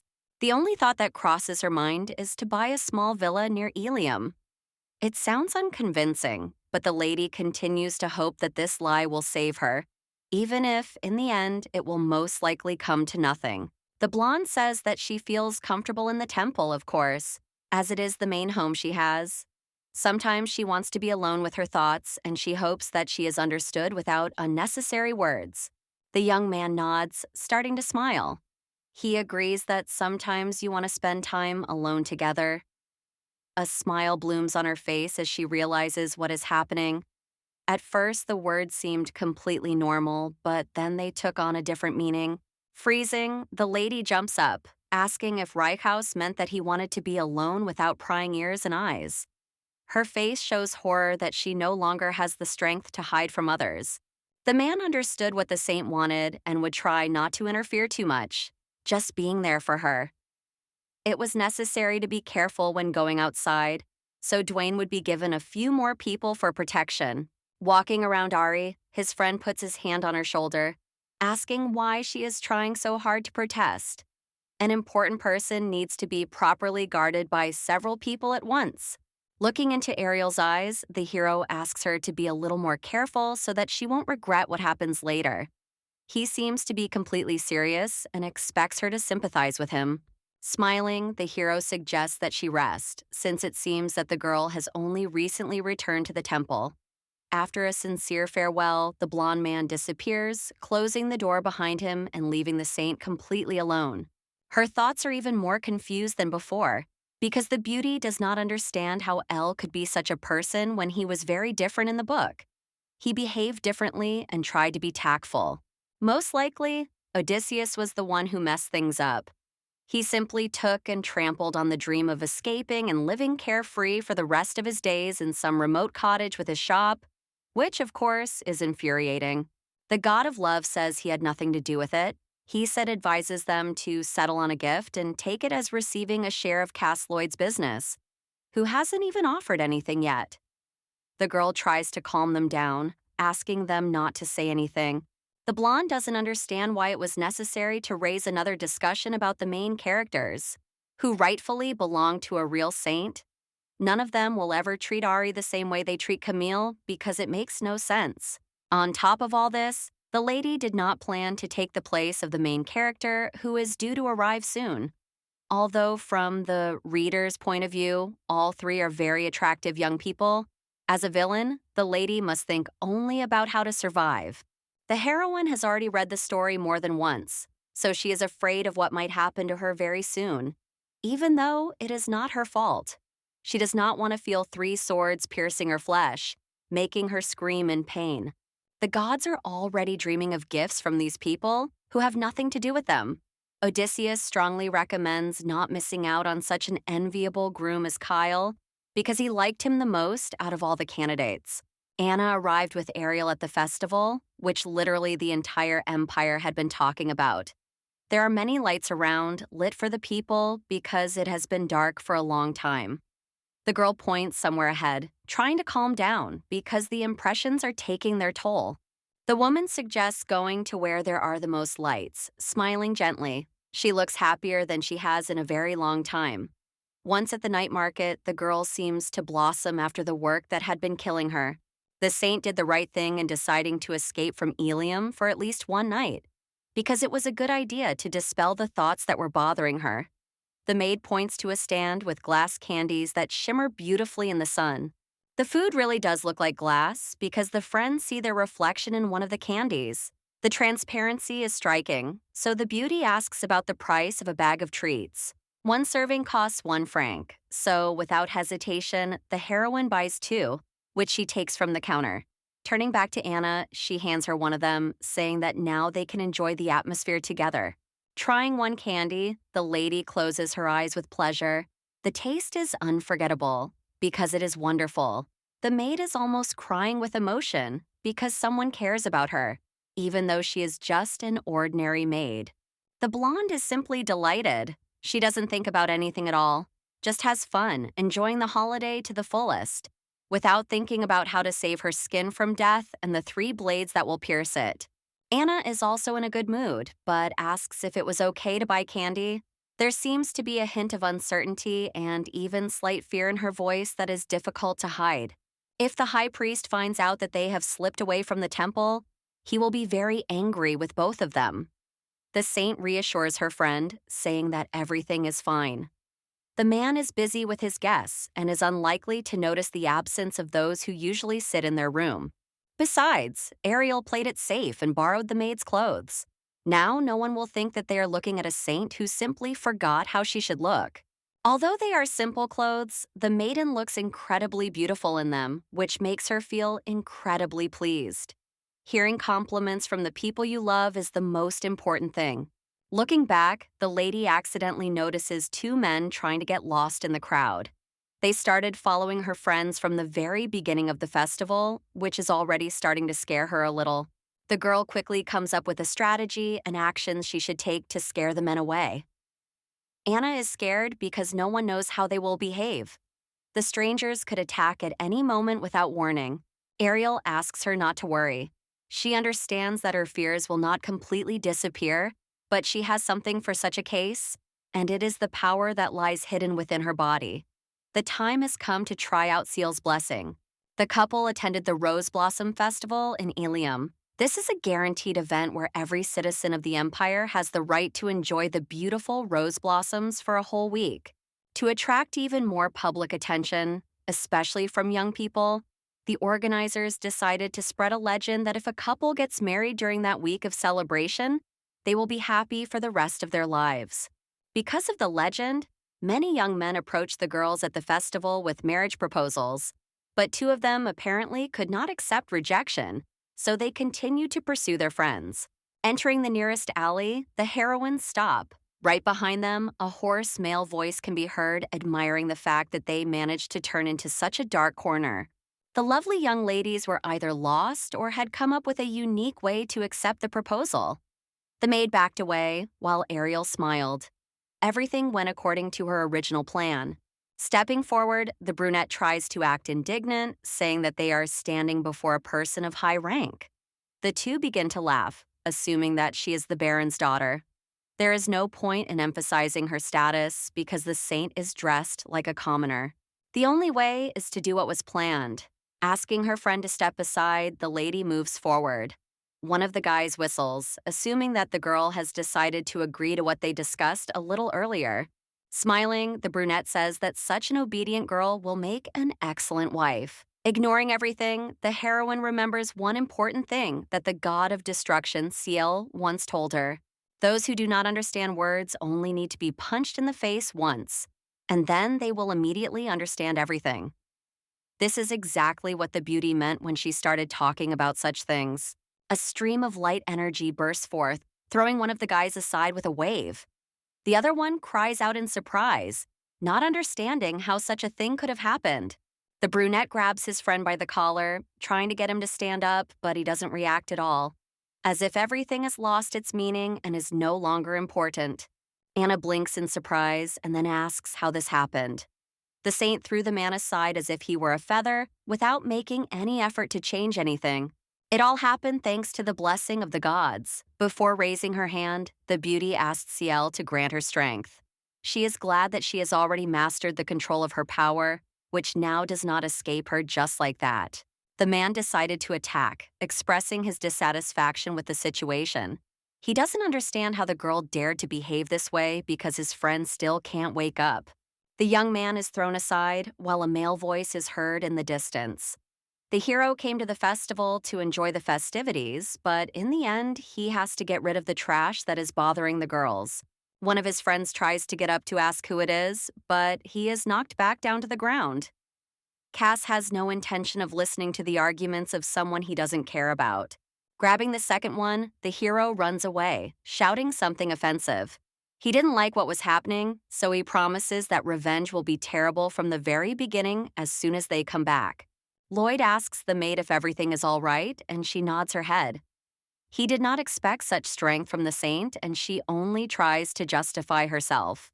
She only pushed the man slightly, so she does not know how he lost consciousness. Trying to change the subject, the beauty cannot help but notice the Marquis's wonderful skills. He easily drew his dagger and struck the offender without any regrets. Chuckling, the young man assures her that he stabbed at random, so he himself does not know how it happened, blaming it all on luck that came his way.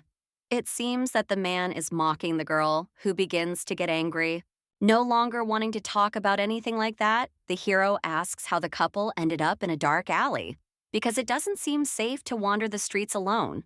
Reaching out his hand, the brunette offers to escort the girls back to the main square.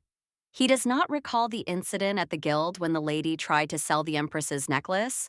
Not wanting to refuse, the lady walks straight behind the Marquis. I would like to understand why everything constantly goes wrong, but no one answers the question. The maid ran away almost immediately. The maiden remembered that she had some important business to attend to and asked not to worry about her, enjoying the date as it should be enjoyed. The young man, on the contrary, felt that things weren't so bad because he didn't expect the maid to be so quick-witted. This annoys the saint because she has completely different thoughts on the matter. Trying to get rid of her companion, the girl asks if he has any unfinished work. Such a busy person cannot just wander the streets, but he assures her that he has already finished all his work. Children running nearby almost knock Ariel off her feet. She ends up in the arms of a man who is surprised that parents do not watch over their children's behavior, allowing them to roam the streets without rules. These children are orphans, and in order to feed themselves, they have to steal food or pick pockets. If they are lucky, they will become messengers or grooms for aristocrats in the future, but these children seem to have already chosen their path in advance. The saint watches the rascals running away with a sad look. They look only 6 or 7 years old, so it is strange to hear such things about their future fate. The girl probably didn't know about this dark side of society. It's not at all like in the temple, because in any social class, there are bad and good people who don't change. Many poor people, faced with difficulties, lose their faith in the gods. These people do not understand why aristocrats live in luxury, while they have to suffer all their lives, unable to change their social status. The young man himself does not believe in the power of the gods, even if it should not be true, because they exist. The lady does not understand why the Marquis decided to tell her all this, choosing such an incomprehensible moment. Perhaps the world is not perfect, but the maiden still believes that the gods are working for the good of everyone else, because they try to provide for those who believe in them. It is much easier to blame the gods for one's misfortunes than to try to change something with the help of this power. Since the beauty is closest to the gods, being a saint and having access to prophecy, she intends to contribute to the improvement of the new world, which so far is nothing special.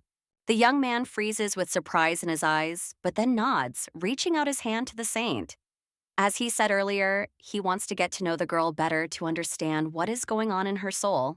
Every time Cass sees the blonde in front of him, his heart starts beating like crazy. He can't help himself because his interest is growing more and more. Ari's palm rests on her chest near her heart. Her icy hands are just like her temper, but her heart is really beating like crazy. And for the maiden, this remains a great mystery that cannot be solved so quickly. Pulling her hand away sharply, the girl scolds herself for thinking such things at a time when it is not worth it. Clearing her throat, the beauty says that they have been delayed a little, although it was not worth doing so for safety reasons. The young man only says that he forgot about everything in the world when he was next to the charming lady, although he tried hard not to. Exhaling, the lady recalls that the man has probably said similar things to more than one lady. His smile is warm, as if for such a person, when he asks if he really is such a womanizer. This makes her feel awkward, because that's not what the beauty meant at all. And now she wants to apologize. Her face is covered in scarlet, so the blonde decides to run away. She still has a lot to do, so she asks for forgiveness for her haste and immediately runs away, trying to make sure no one follows her. Trying to catch her breath, the heroine tries to understand why she behaved like a madwoman. Anna took and abandoned the saint to the mercy of fate, also contributing her share. She promises to remember everything that happened very soon. The first day of the festival has arrived, which is considered one of the most important for everyone, including the temple and the palace. On this day, the lady will once again appear before the people as a true saint. Upon entering the square, the lady meets the rest of the attendees who are waiting for the saint. As soon as they notice the beautiful clothes, people begin to shout and clap, praising the 9 gods. The real saint, Camilla, was supposed to stand where Ariel stands, but she did not show up by accident. The 3 main male characters from the poem gathered around. Hesed blesses those who are eager to learn something new, while the others repeat the blessing in their own way. Unlikely to be as anxious as the gods, the girl begins to think that she is in her rightful place. Lifting her head a little higher to follow the instructions, the heroine absorbs the sun's rays. She recalls a recent conversation with Lloyd, who said he did not believe in omnipotent gods. Perhaps the rulers of the world cannot do everything according to every person's wishes and are not omnipotent. but they will definitely try to help people if it is in their power, as long as they continue to believe. What blessings each person receives and from which God depends on them, because it is all in their hands. No one has the right to change anything, because that's not how it works. It's a pity that the girl is still a fake and cannot help people using the holy power that must be hidden, especially from Reichhaus, who will have a million questions that he will ask immediately.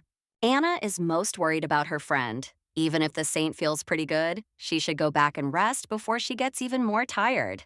The blonde smiles her sweet smile, asking her not to worry about anything. It's better to breathe fresh air because the bed is only for rest. Asking for a favor, the beauty waits for tea, which the maid promises to make. Her gaze turns to the beautiful white roses growing nearby, like a living hedge.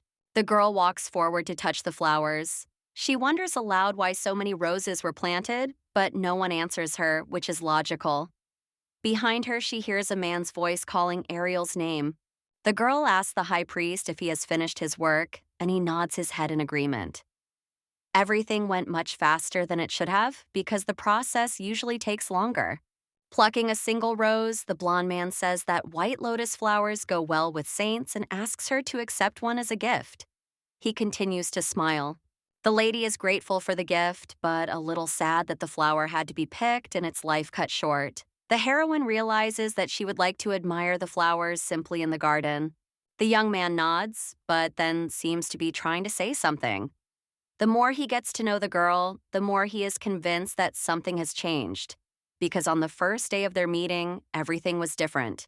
The girl has changed so much that she seems like a completely different person, who now looks completely different and behaves strangely.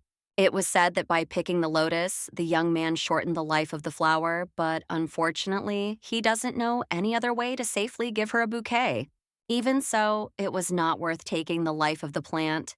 It would quickly wilt and lose the fragrance that had previously spread throughout the garden. If the flower can bring a smile to another person's face, even if only for a short time, then it is still worth dying for. Reichhaus returns to memories that came to him quite recently. Ariel said she wanted to see the white lotus with her own eyes.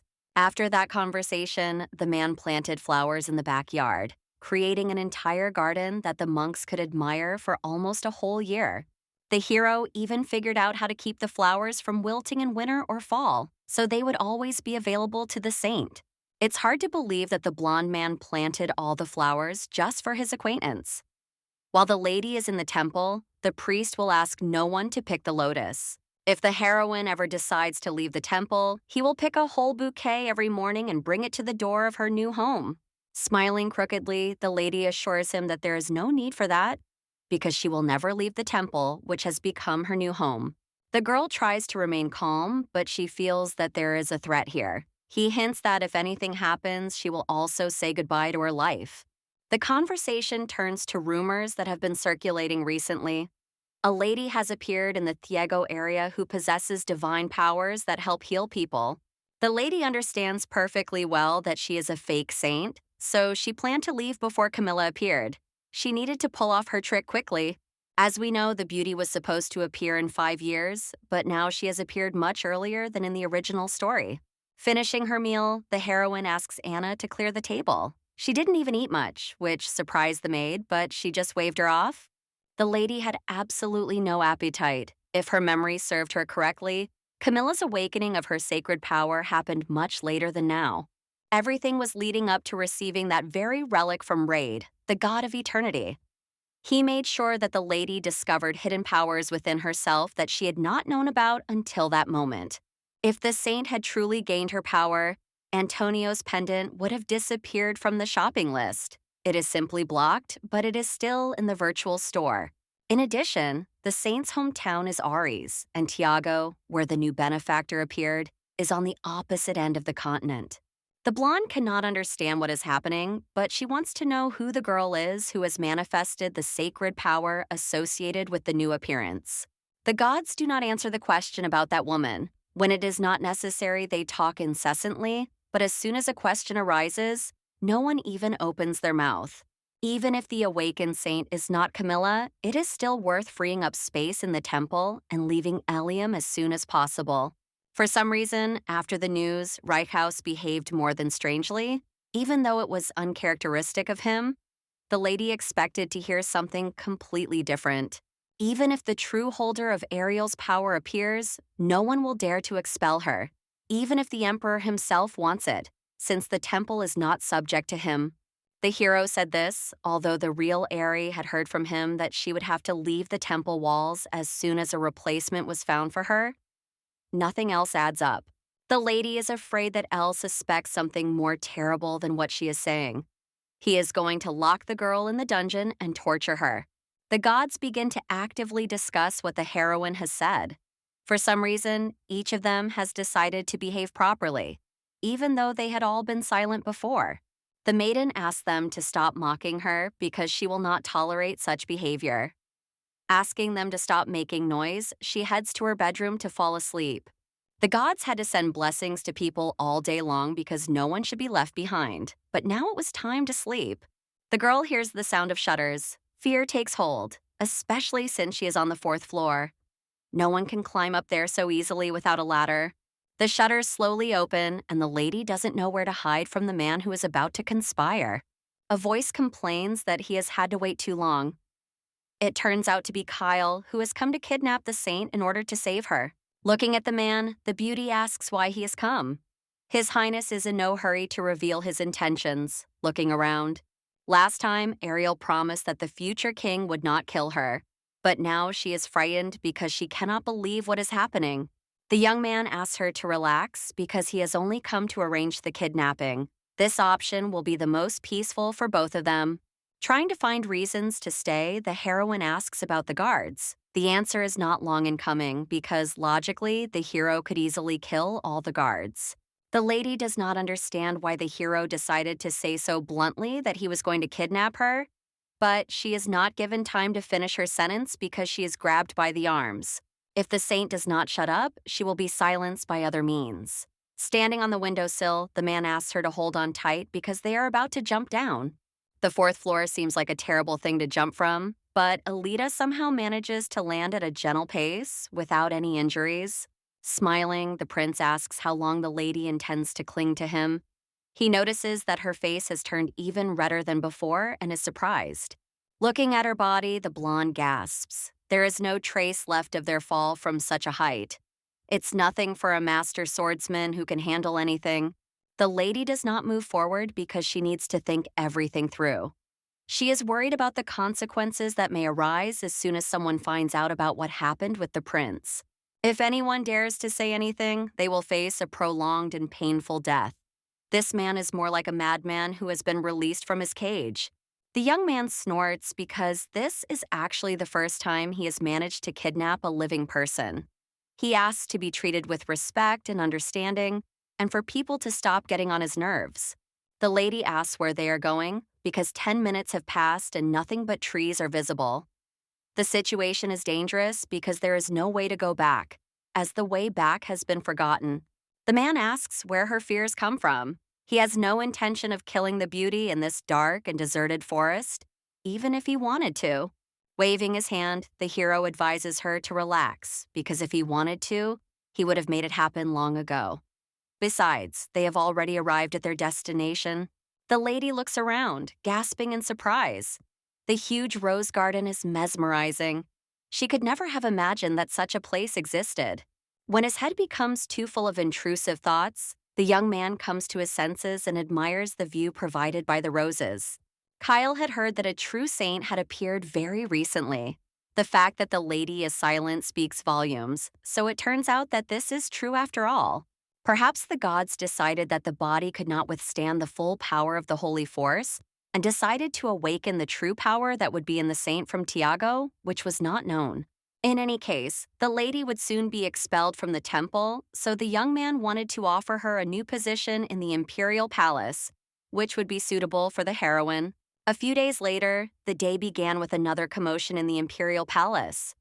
When Duke Rockford's son, Shane Rockford, found out about everything, he burst in, asking how long they could remain inactive. At first, the prince did not understand, but everything was explained to him. He heard that the empress was pregnant, so they should think about the heir that Kayla's wife was to give birth to. If the empress gave birth to a son, then all plans would be disrupted. Shane was too skeptical about what was happening, even though he understood that he could not influence it in any way. The redhead just waves it off. He doesn't see any problem because he will only have a little brother, whom he is already looking forward to. It doesn't matter that Rosa will be the mother. Rockford still disagrees. It's time to think about an heir, but for some reason, the young man rejected the feelings of Hamison's daughter, and, even more so, the feelings of the saint from Ilium. The hero recalls the moments that happened earlier and smiles, thinking that the rumors are true and that the future emperor likes men. He is probably secretly in love with the young man. Anger begins to surface because he can no longer bear Shane.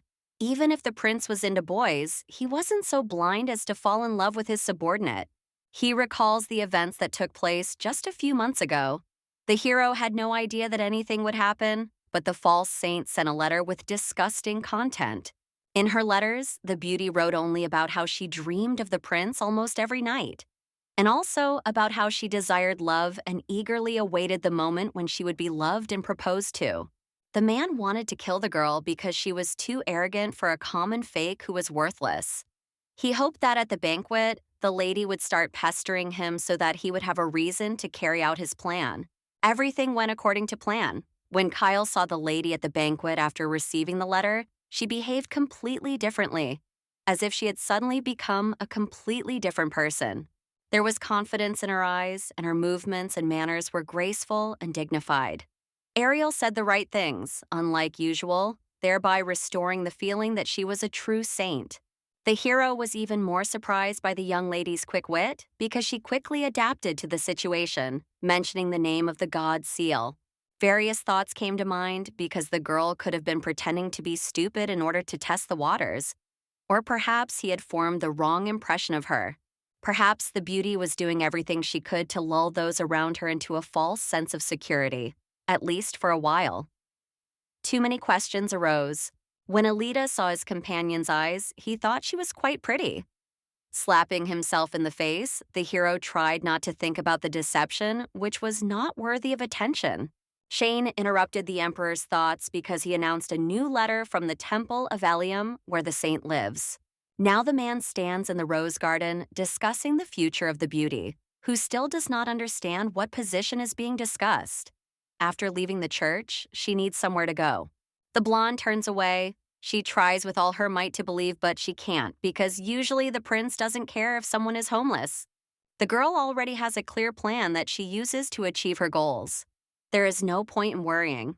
The maiden wanted stability, so she agreed to the position of a fake. Reikaus told her about Ari's past, who was taken to the temple. She ran away from her parents and is unlikely to return home after the quarrel that took place.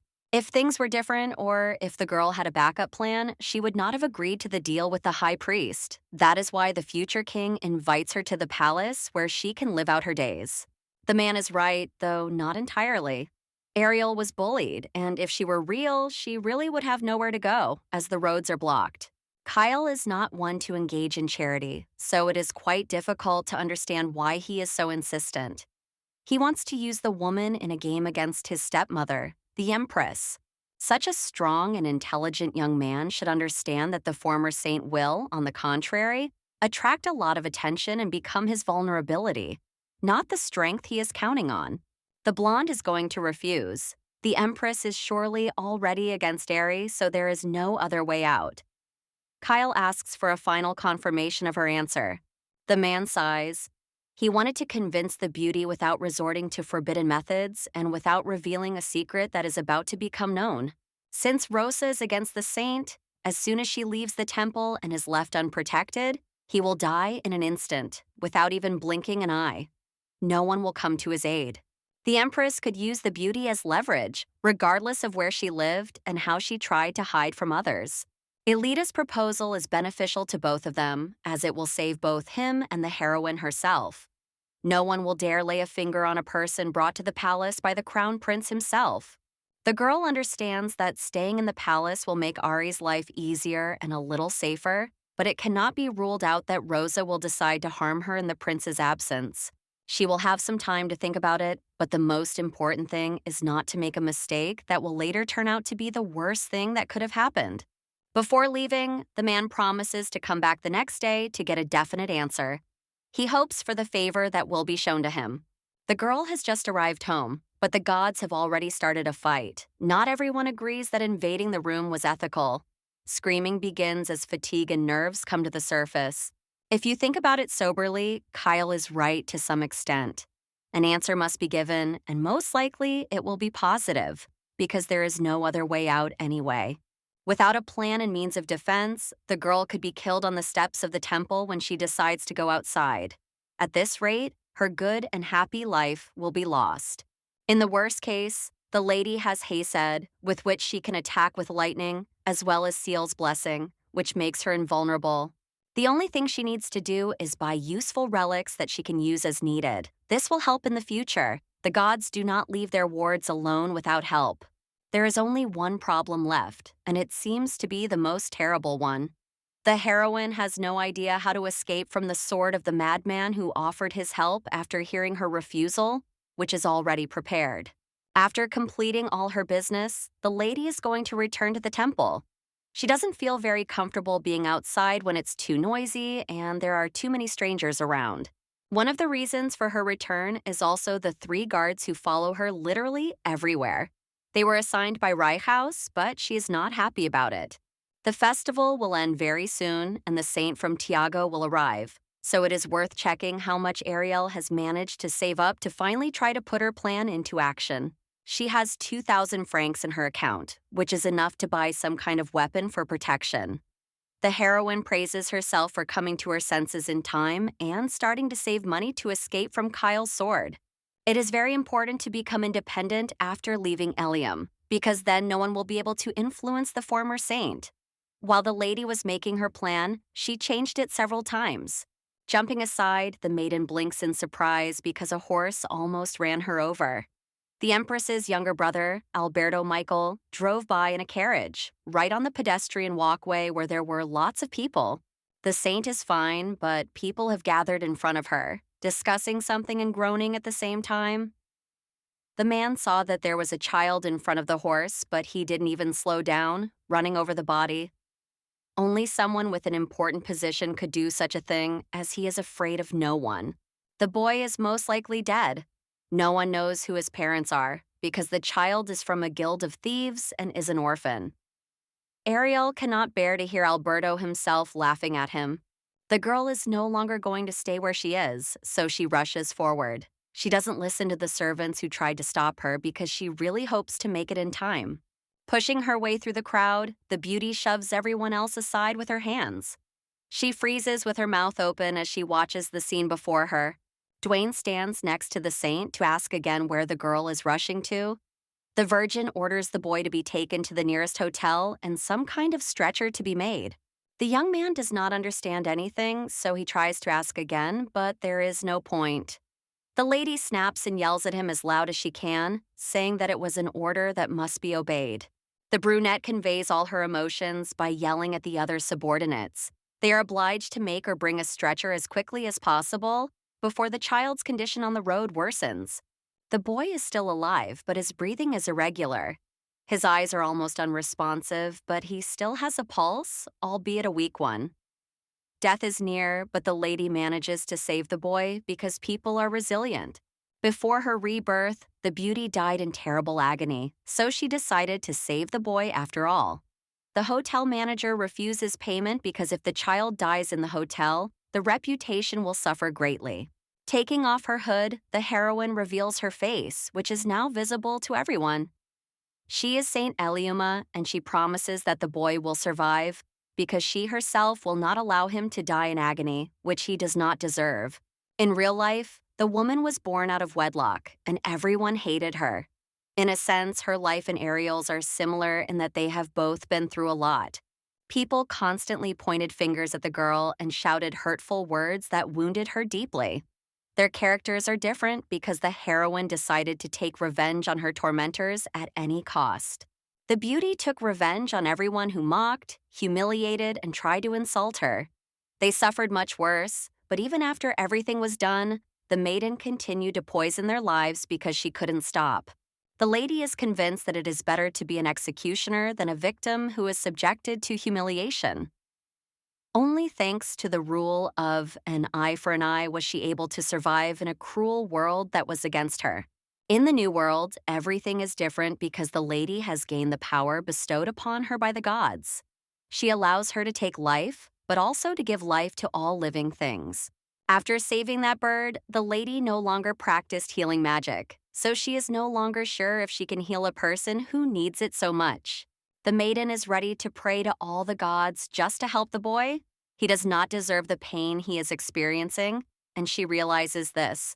The heroine is ready to pray to all the gods just to make everything end well. The wounds began to slowly heal, causing joy and a new wave of victory, but everything dissipated. There was a sharp pain in the stomach area, making her want to fall to the floor and curl up into a ball. This all means that when the lady heals, she takes all of that person's pain upon herself. Saving people is not an easy task, and we should be proud that the lady has the strength to change something. Her hands still reach out to the body because nothing that is happening will prevent the beauty from finishing what she started. She will see it through to the end, whatever it takes, so she promises herself to do her best. The baby jumps up sharply, trying to breathe. He looks around restlessly, not quite understanding what is happening. The blonde smiles warmly, greeting her new acquaintance. The girl became the one who saved his life, but she did not do it alone because in the end she was helped by the gods, who also tried to give her a great deal of power. The young man thanks her, but instantly becomes sad. He has nothing to pay her with, even if he wanted to. The girl reassures him, saying that she doesn't want anything from him. The boy looks like he is 7 or 8 years old, and he is from a guild of thieves. This is partly true because he is almost 10. If Michael decides to ride his horse again, the young man must step aside and not stand there hoping for the driver's prudence. The lady hands him a gold coin. It should be more than enough for new clothes that won't be stained with blood, as well as food that will help him recover quickly from his injury. When someone gives you something from the bottom of their heart, you should say, "Thank you." And that is exactly what the boy says. He cannot just take the money, especially after everything that has happened. The girl realizes that nothing will come of it, so she assures him that nothing is given for free. From the next day on, the boy will help the saint in matters that can be learned through the guild. In the original story, one place is mentioned repeatedly. It is located on the continent, and confidential information is exchanged there around the clock. It is called the Thieves' Guild. In any case, the lady will leave Ilium very soon, so it would be nice to have an informant to help her. That way, she will be able to protect herself from most threats. Most likely, with the help of the child sitting with surprised eyes, the heroine will be able to gain access to the necessary information, which will be of great help. That is why the girl offered such an exchange, because she understands perfectly well that, like her, he will also benefit from cooperating with Ariel for the proposed fee. The heroine will need information from the Thieves' Guild from time to time. All she has to do is periodically sell it to her saint. She saved the baby, so she certainly deserves a little trust. The boy nods, but also asks what kind of information the lady needs. She doesn't know if she can trust him right away, so she thinks for a few seconds. To test its effectiveness, Ari asks to find out about a necklace. It is a very famous garnet jewel, which was the last gift from the widowed empress. The girl asks to find out where it is, knowing full well that it is right there in her room. In 3 days, at noon, they will meet at the third column on the east side of the Ilium Chapel. Since the child is a member of a high-ranking guild, he will have no problem getting into a place that is usually closed to the public. There is no need to worry about this. Opening the window, the blonde asks them not to go out through the door. It will be safe because they are on the first floor, but at the same time, it will be a little easier than going out any other way.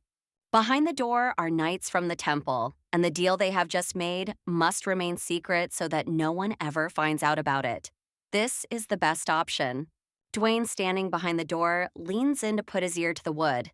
He tries to hear the conversation, but in the end, he doesn't understand anything.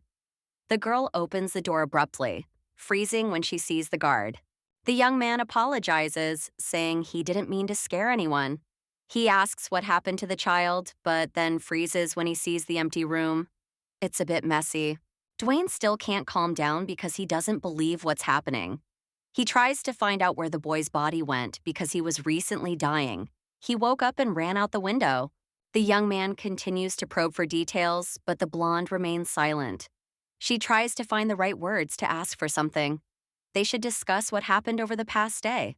Even if the beauty asks him to keep his mouth shut, it won't work, because the hero will tell Rykhaus. They are all obliged to obey the high priest. The saint turns away, saying that nothing else matters. She has a sudden urge to return to the temple as soon as possible.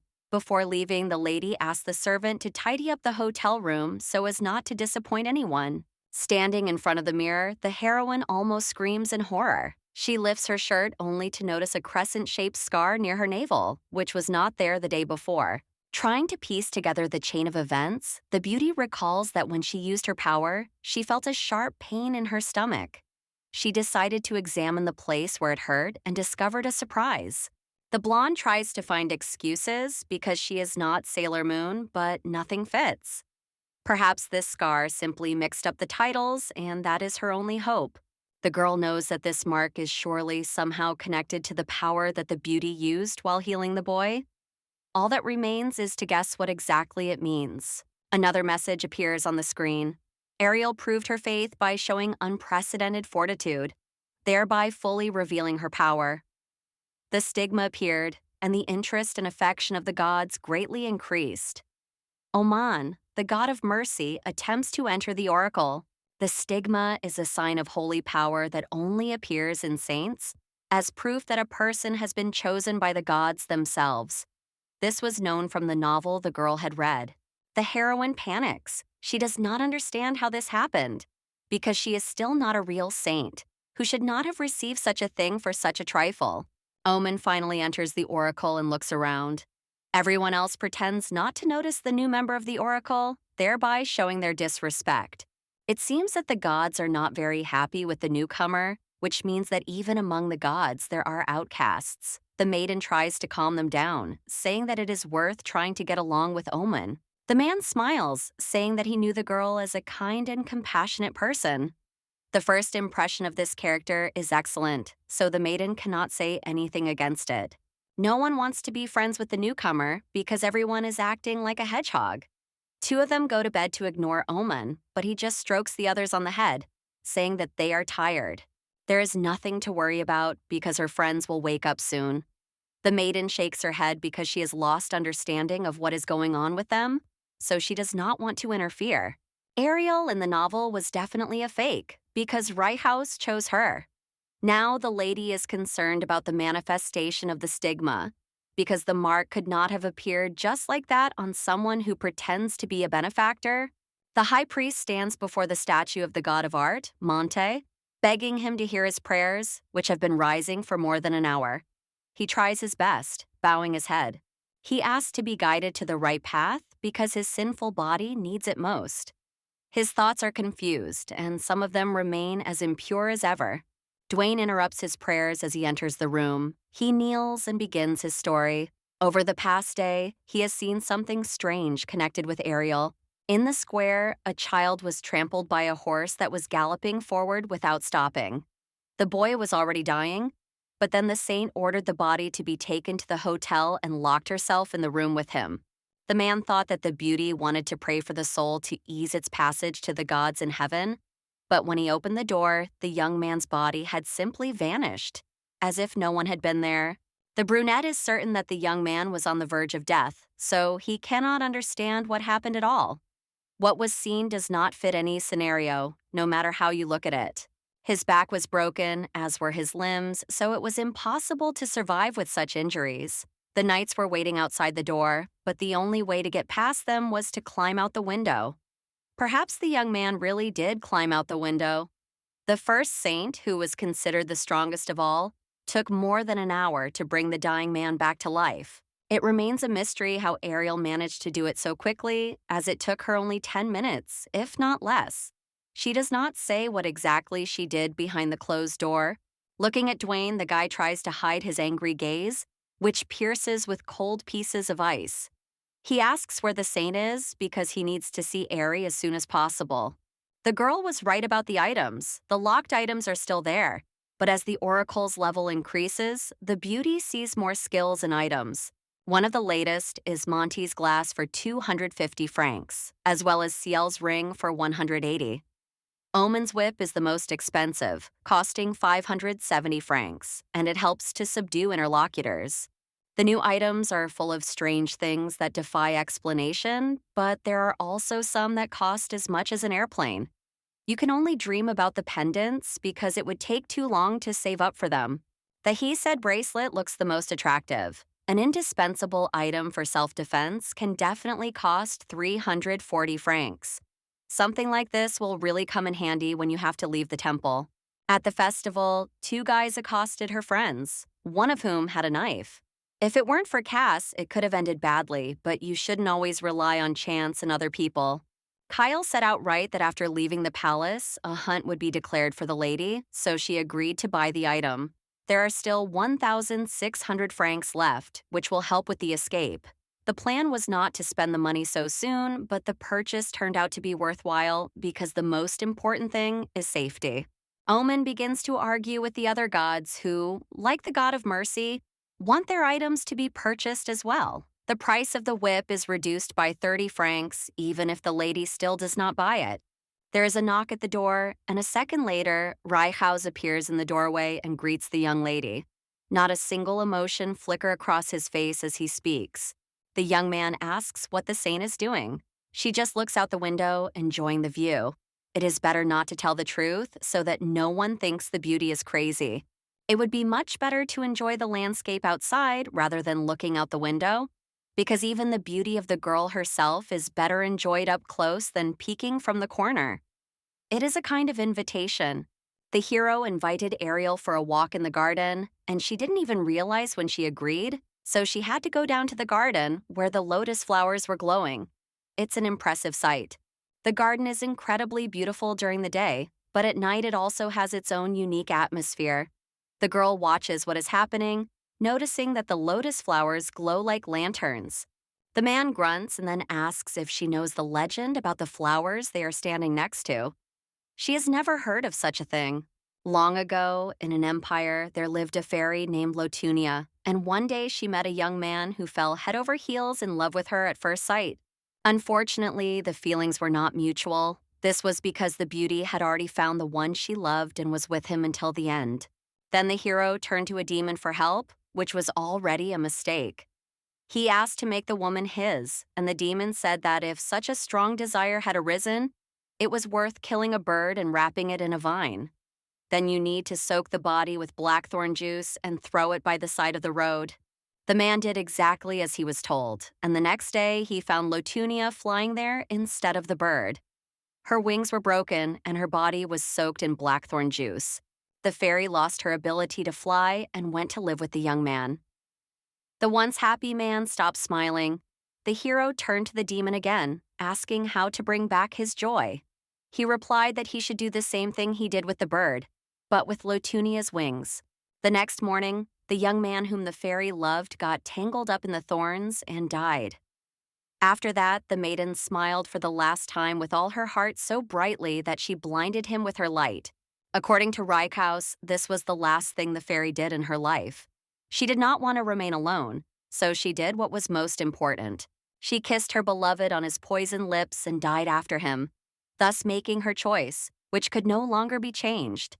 The blonde blinked in surprise. The hero had killed the fairy's beloved, but she just smiled, which was considered a rather strange reaction to such an event. He had dreamed so much of seeing her smile that when he did, he longed for it for the rest of his life. The man struggled with the pain of loss with all his might, but to no avail. Because of his love, he turned to the dark forces. Longing turned out to be the worst punishment that existed. Even death was not as frightening to him as the loss of his beloved, who had decided to take her own life. Then the man from the legend took a rose that had grown on the spot where Lotunia died and pricked himself with its thorns. They were saturated with the fairy's bitterness and resentment. The poison entered his bloodstream and killed him slowly and painfully. In the language of flowers, this name means all-consuming, destructive love. It is more like obsession, and the girl is right, because a strong desire to possess what does not belong to a person can indeed be called that. Perhaps the hero simply did not know how to show his love in any other way, so he regretted it afterwards. It is not the fault of those who are obsessed with someone because they lost control of their actions. Reaching out his hand, the man runs his fingers through the saint's hair.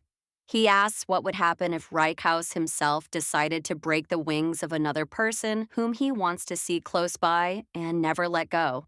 The gods and Ariel herself would surely hate the young man for such an act immediately.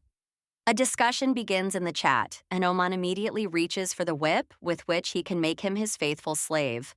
The hero says nothing more, but then abruptly changes his mind and starts talking about something else. He thought that Ariel was indeed a true saint who had found blessing.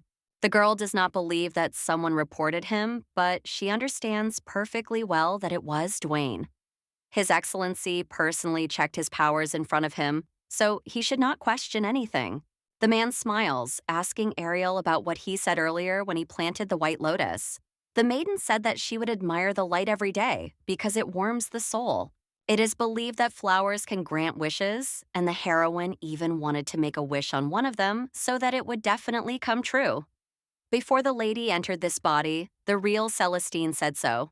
Because of the sad legend, roses are also called blessed because they have a special hidden ability. They are like lanterns. But at night, only those who have divine power or are well-developed can see the light of the lotus. Elle asks her to tell him what the beauty is hiding, but she already wants to cry. For some reason, everything happens to her. She had to reread a bunch of books to avoid problems in the future, but she never got around to the Encyclopedia of Plants. There is no way out because, in the end, the lady fell into a trap. She tries to say that she recently had a dream in which a white lotus flower swayed in the wind, shining with white light. Ariel must have thought that the flowers sparkled in the moonlight, just like in her dream, so she took it all as reality. This story was made up on the spot, and the danger level is higher than 2 because Reichhaus may not believe it.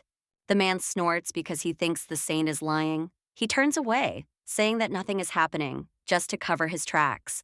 The girl has always wanted to become a real saint, so she doesn't understand why she should lie when she is a fake chosen by the priest himself. In the original story, Ari would have done anything to become a real saint. The maiden must take measures to convince him. She suggests testing her abilities with the sphere. The young man noticed that his ward has changed quite a bit lately, and it's scary. This is the first time this has happened to him, so he doesn't understand anything. It is becoming increasingly difficult for him to control himself because each time he feels as if he is being pressured. Tomorrow they will meet in the annex near the temple with the sphere to test her. Returning to the room, the lady finds a letter left on the table. It is from Kyle, who promises to come tomorrow, as he did not find the lady at home. Getting up from her seat, the blonde tries to calm down. She is quite tired of the emotional roller coaster that continues, so she wants to escape as quickly as possible. Deciding to distract herself, the lady looks at the screen displaying the broadcast with the gods. They are silent for now, which is a little surprising. The lady has no intention of playing games because there is really not much time. She is determined, so she is going to say everything that needs to be said at the moment. Smiling, the beauty asks if any of the gods would like to catch the sphere of sacred power tomorrow morning in the temple annex, where the saint will be taken. Of course, the woman knows that this is not a very good thing to do, but she has no other choice. Whoever does her this favor will be her benefactor for the rest of her life.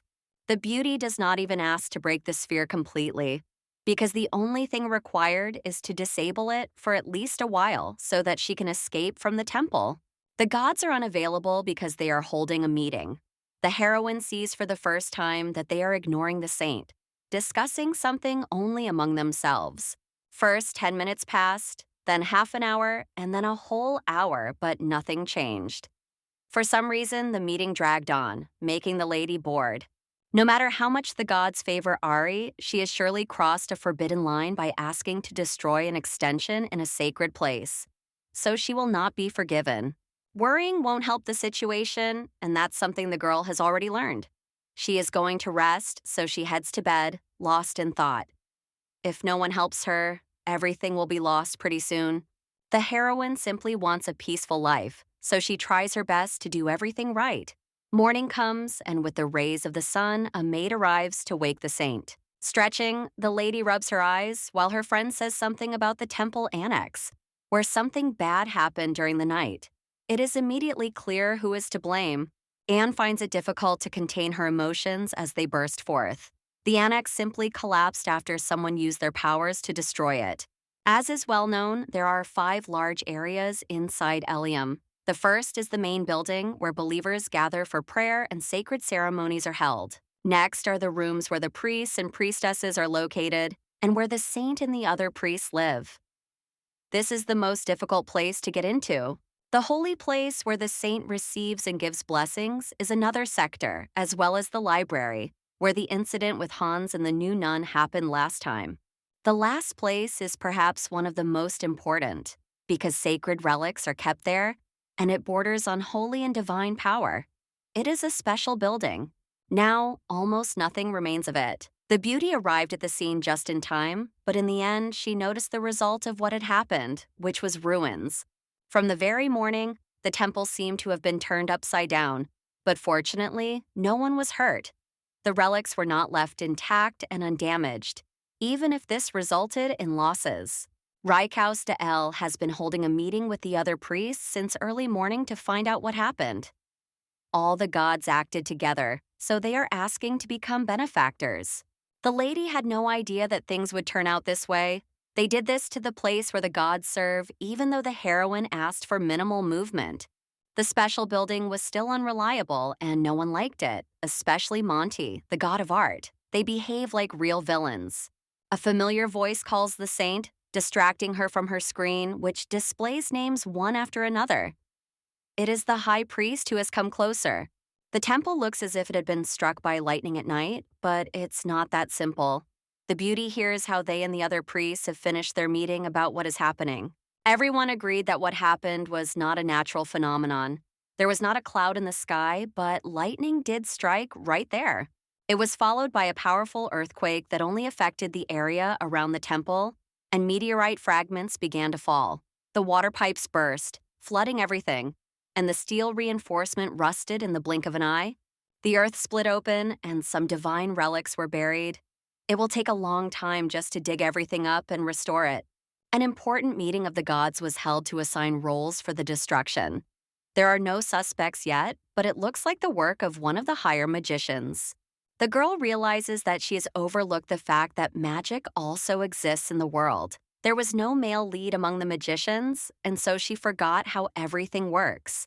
The 3-story building was destroyed overnight, secretly and in so many different ways that everyone began to worry. The magicians are no lower than 9th class. There are no 9th-level mages in the Empire, and in general, there are many questions about what happened. El himself does not fully understand the scheme and motive for such a crime. The young man plans to entrust the case to Baron Bestor. This is Diego, whom even Ariel herself seems to know about, who usually sits within 4 walls, unaware of what is happening. The priests are obliged to know what happened and about the person who dared to covet the temple. The heroine does not listen because she does not understand how she could have forgotten about such an important character. Diego Bestor is the greatest magician in the Empire. This man received the title of Baron for his abilities, and he is also the most unpleasant dark horse in the novel.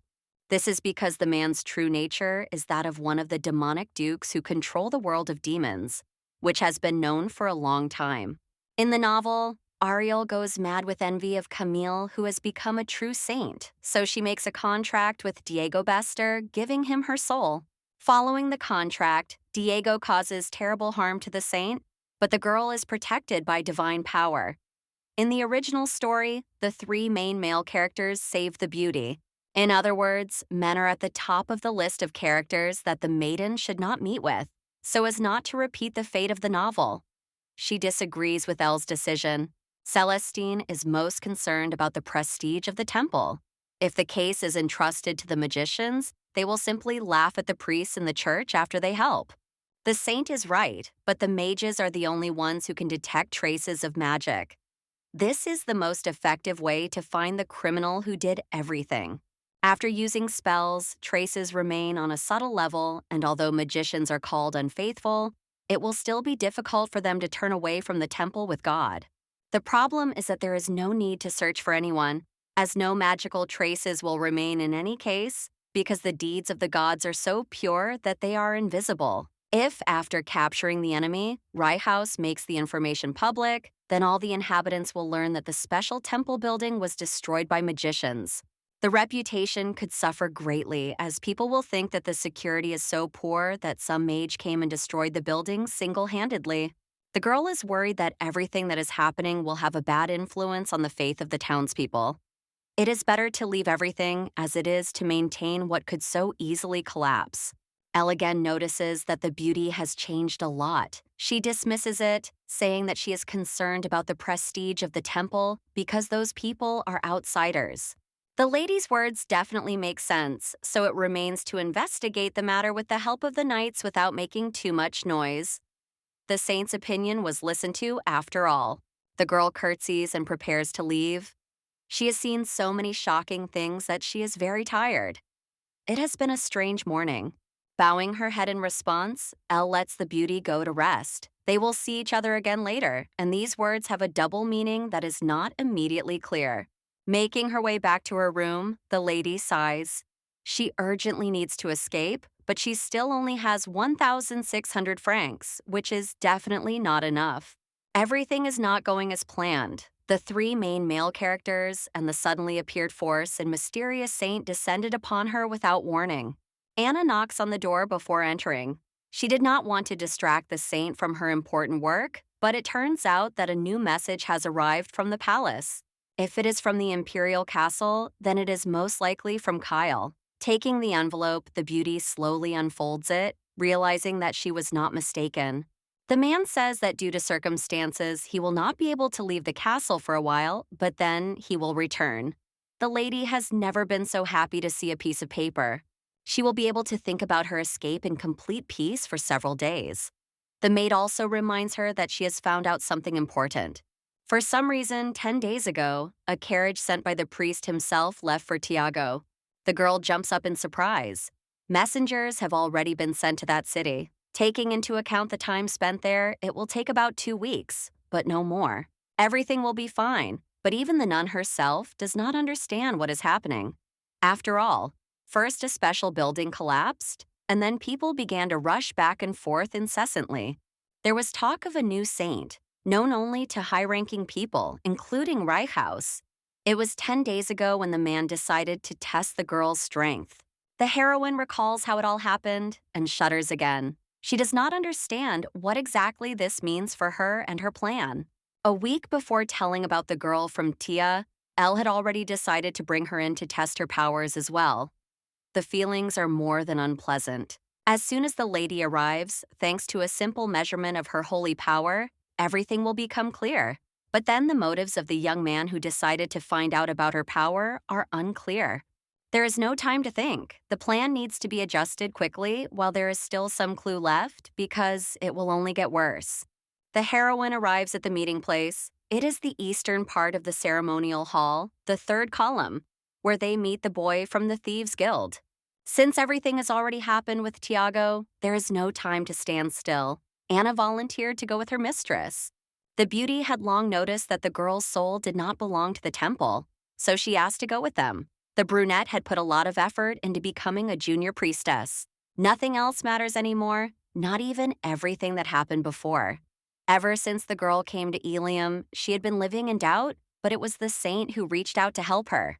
Anna assures her that there is no turning back. If she is left alone, she will still follow the girl, even to the ends of the earth, because it is important to her. The blonde smiled because she did not expect such devotion. She is unable to feel despair after this because she will always be helped to see the light. If the brunette follows the lady, she will be able to help with the work. As before, the saint plans to open a shop that will need several employees. After the destruction of a special temple building, security has been increased. The priests are no longer going to let things take their course, but Ariel is not sure if the boy will be able to get through. Just as she is thinking, the lady is distracted by footsteps and then a familiar voice. The young man thought that the lady was worried about whether he would be able to get to the appointed place. The boy turned out to be clever and quick-witted because he did come after all. The Thieves' Guild has the best information in the Empire. Now it was time to reveal the information about the garnet necklace he had promised to find out. It was in the hands of Count Rosento, and that was where the whole journey began. The current Count's father, Hagen Rosento, bought the necklace several years ago, which had been stolen so that it could be sold at a profit. Now the item had been sold to a woman at auction, so it was no longer available. She was believed to be a noblewoman, but she did not appear in high society, so there was no information about her in the guild. This is enough to start trusting the boy. This time there's enough information, so the heroine rewards the boy with her bright smile. In return, Ariel would like the young man to find out something else important. She doesn't know exactly what she needs, but she is ready to try to formulate her thoughts. Holding out a bag of coins, the beauty says that this is payment for the next task, 50 francs. The hero's mouth opens in surprise. This will be an important matter, so in order to obtain information from higher levels, something may be needed. This time, she wants to learn about the girl from Ares. There is another knock at the door, and the heroine is about to call Anna, but it is Reichhaus. He seems to have memorized the way to the room perfectly, so he has come again. From the doorway, the blond man says that he has come to find out the opinion of an acquaintance. In 2 weeks, a carriage with a beauty from Thea will arrive. The palace has ordered that the saint be sent to them as soon as possible. This is the second request that must be fulfilled without question. What exactly they need is not immediately clear. As it turns out, the empress is pregnant and wants to receive a blessing. She is afraid for her child, so she is expecting the blonde in her chambers very soon. If Rosa is pregnant, then things are not looking good for Kayla. It becomes clear what the man was talking about in his letter, and it makes her feel a little sad. The girl doesn't really want to go to the palace, but she will consider it her last mission for the false saint. If she is ordered to go there, of course, she will obey. Reichhaus hesitates, then says that he doesn't want the maiden to go anywhere. There is no choice anyway, because if she refuses, it will be rather strange to explain why. The man knows that the crown prince has already visited the palace several times, even though he tried to be as secretive as possible from the others. Leaning closer, the young man rests his face on his friend's shoulder and sighs. He cannot believe that the beautiful woman still has feelings for the crown prince. The heroine smells something strange. It becomes clear that Reichhaus has been drinking because everything is going completely wrong. He found solace in alcohol, knowing that it was not good. The hero thought he had completely devoted his body to serving God, but it seems that this is not the case. The chaos in his head prevents him from calming down, so sometimes his decisions are not so good. The god Monte gladly gives the body to the saint, who begins to get angry. She does not need such concessions because she does not even like the person standing in front of her. The young man abruptly admits that he had prepared a cozy place in the dungeons of a special building, but an earthquake destroyed everything. If it weren't for the gods, the maiden would have indeed died in prison. Now the guy has no idea how to protect the girl from the treacherous crown prince, even though he is just like him. The saint assures him that she can protect herself, asking him to go rest. If Ariel herself is so confident, then the hero will gladly return to his chambers. His smile shines as if his ears have heard pleasant news. The expression on his face makes the beauty blush. She doesn't understand what has just been said, but tries her best to calm down so as not to give herself away. Rosa sighs. She had to mention the threat of miscarriage to get the saint sent a little earlier. The girl will be there for a week, which is not such a long time. The empress leans back, thinking about what exactly she should do next. Ariel is a fake, but still quite brave for someone like her.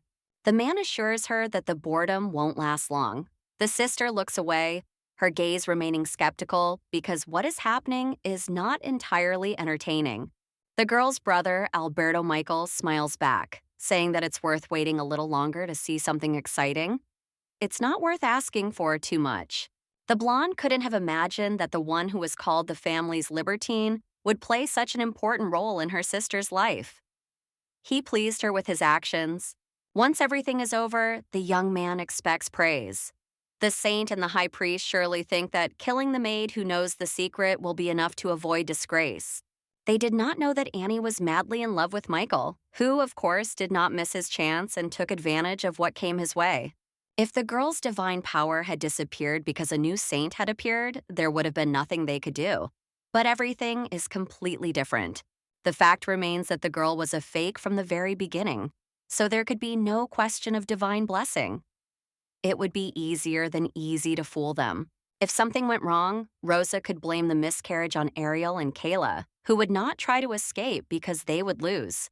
Alberto wants revenge more than anything, even if his sister asks him not to say such things to a woman who is pregnant. Last time, the carriage ruined everything. The empress abruptly dismisses the maid who was giving her a massage. The maid begins to cry and beg for mercy, promising not to tell anyone. Rosa is just tired. Alberto will take care of everything himself. The saint still doesn't know about the trap that awaits her, so they head to the temple as if nothing had happened. Entering the palace grounds, the maiden gasps at the beauty. The flowers planted along the way only emphasize the beauty and power of the building, which is the most important in the empire. The temple has enormous influence in the empire, but it cannot compare to the palace in terms of luxury. There is no point in even trying to compete. Shaking her head, the lady tries to shake off the spell. There is no time to try to appreciate the beauty because the mission is completely different. The girl has only saved up 3,500 francs. Gradually, the ruins of the temple are being cleaned up so that in the near future, the relics buried in the ground will also be found. Before House calls the lady to test her strength, she needs to buy that very sacred thing that is so important. All she has to do is visit Lloyd's guild once. If you think positively, life becomes even easier. If you hold on just a little longer, then the test of holiness will pass without any problems, allowing you to move on. Once everything is over, the lady will be able to say goodbye to those who stand in the way of a happy life. She is going to quickly give her blessing to the empress and return. The emperor meets the heroine near her chambers. It's hard to believe, but they say they found a new girl with new saintly powers. It is rare to have two saints in one generation, but this time there is an exception that has caused another person from Chago to appear. Rosa, sitting in bed, smiles her nasty smile, trying to poison the atmosphere around her. She believes that there is nothing strange about two saints because it is impossible. The beauty urgently needed a blessing, so she even had to intercept the carriage from Tiago. She hopes that the temple will generously forgive the behavior of a pregnant woman. Once again, everything went wrong. After Kayla's words, the lady guessed that she would have problems, but she did not think that everything would be so bad. The surprise prevented her. Michael gathered two saints in one place, on the one hand to bless the future heir, and on the other to find out what shamelessness and dishonor was going on. Exactly what was supposed to happen, happened. The woman leaned back on the pillows, saying she was dizzy from everything that was happening. Rosa planned everything so that it would only make things worse for everyone else, without caring about anyone else. Kyle, standing in the corner, was in a lousy mood, as expected. It is much more important to find out who this girl from Tiago is, standing just a meter away from the saint, than what is going on between Rosa and Alida, who are not on very good terms. Alberto knocks and then immediately bows his head. His sister is not feeling well due to her pregnancy, so he intends to speak on her behalf. This is the same man who ran over the boy. A family of real villains springs into action, clearly intending to interfere with Ariel.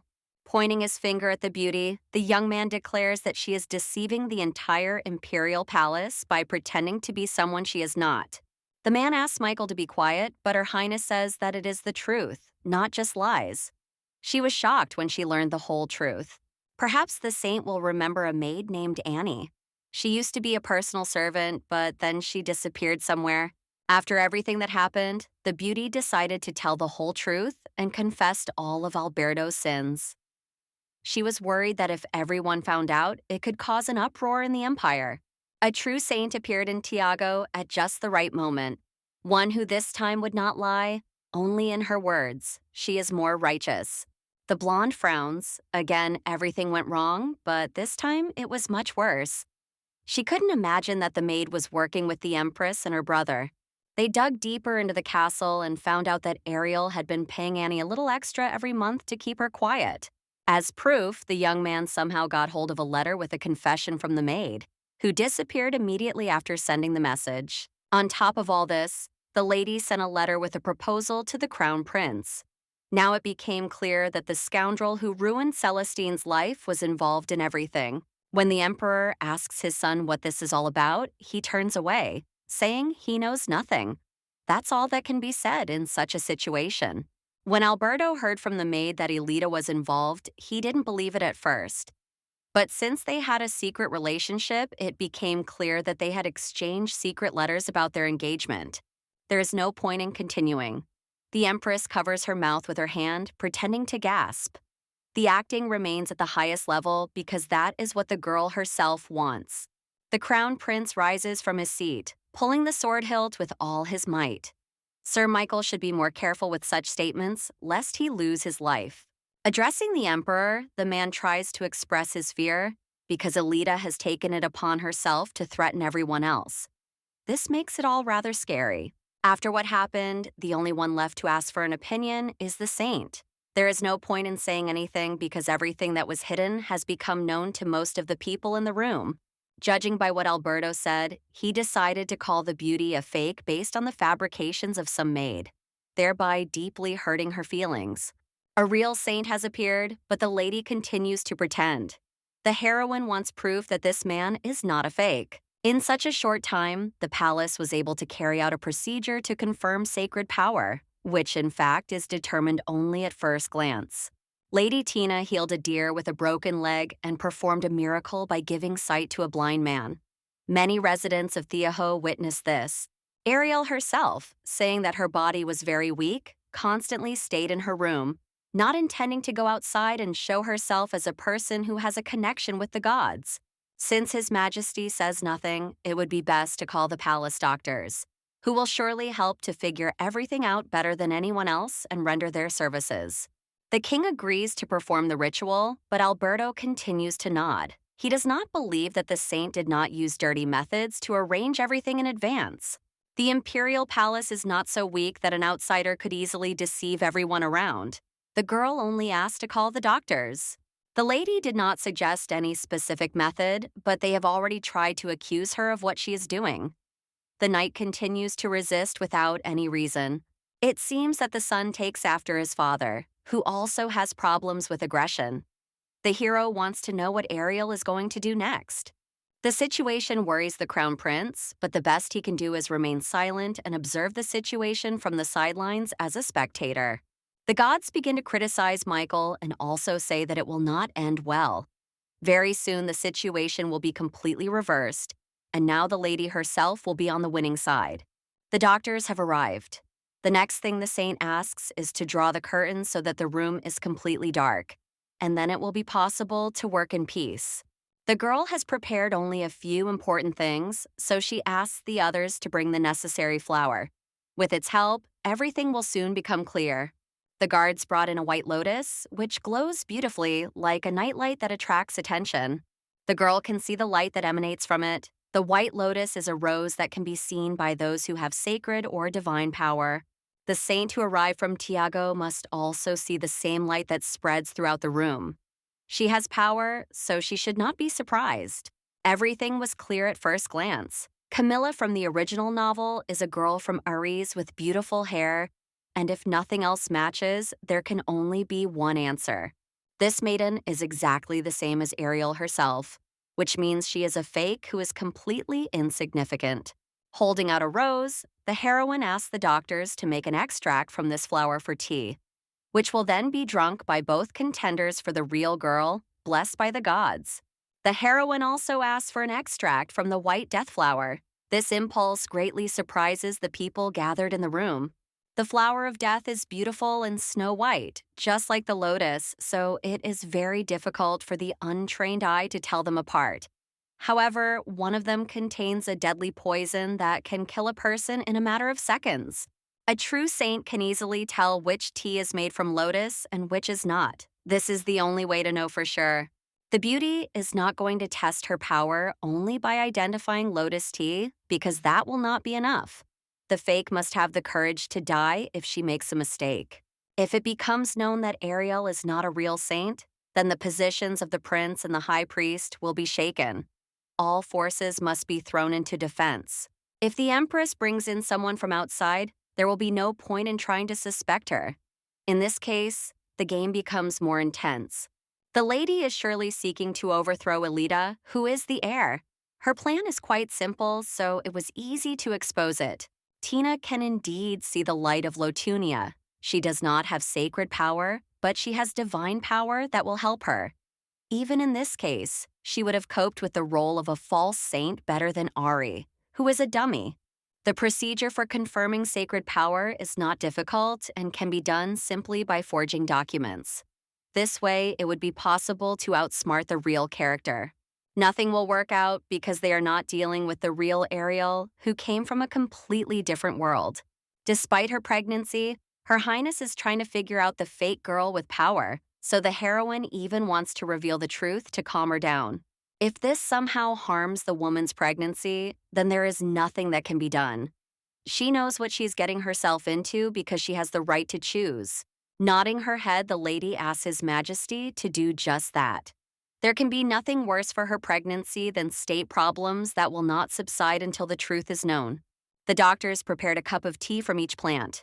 Everyone left so as not to give any clues. They put on masks, and Sir Michael will choose the arrangement of the cups. One can tell by looking which cup contains the desired drink. Lotunia looks exactly the same, but seems to glow as before. Smiling, the beauty invites Mrs. Tina to choose first. As she has only recently arrived from Tia, the right to choose remains hers, but fear is visible in her eyes. Something is definitely wrong. A moment ago, the lady could clearly see the light, but now both cups look the same. The room is completely plunged into a thick, oppressive darkness. Trying to stop herself from trembling, the heroine shouts something about it being a conspiracy. There is no Lotunia in either cup because the light has completely disappeared. Perhaps Ariel had a hand in this. Ignoring the screams, Celestine insists that she can see a wonderful light illuminating the room with her own eyes. Tina freezes, trying to comprehend what is happening. It seems that someone tried to deceive everyone in the Empire, passing off divine power as sacred. It is impossible not to distinguish between them because it has never been so simple. Taking a sip from a mug, the girl puts it back on the table. Still, it's not worth brewing flowers in tea because the taste is a little bitter. It is obvious that none of those present know anything about lotus. If you separate a rose from its stem and root, it ceases to give off its wonderful glow.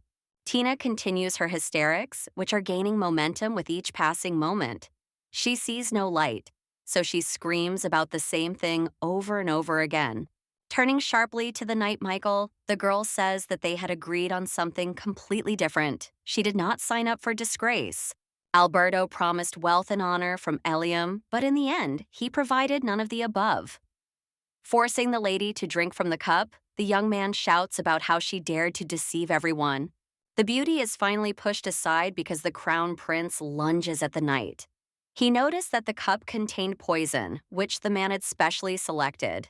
The guards on the emperor's orders grab the fake saint, who they plan to take away as soon as possible. This mess has gotten pretty tiresome. Alberto offers his sincere apologies. He could not have imagined that the saint brought to the temple would turn out to be a fake.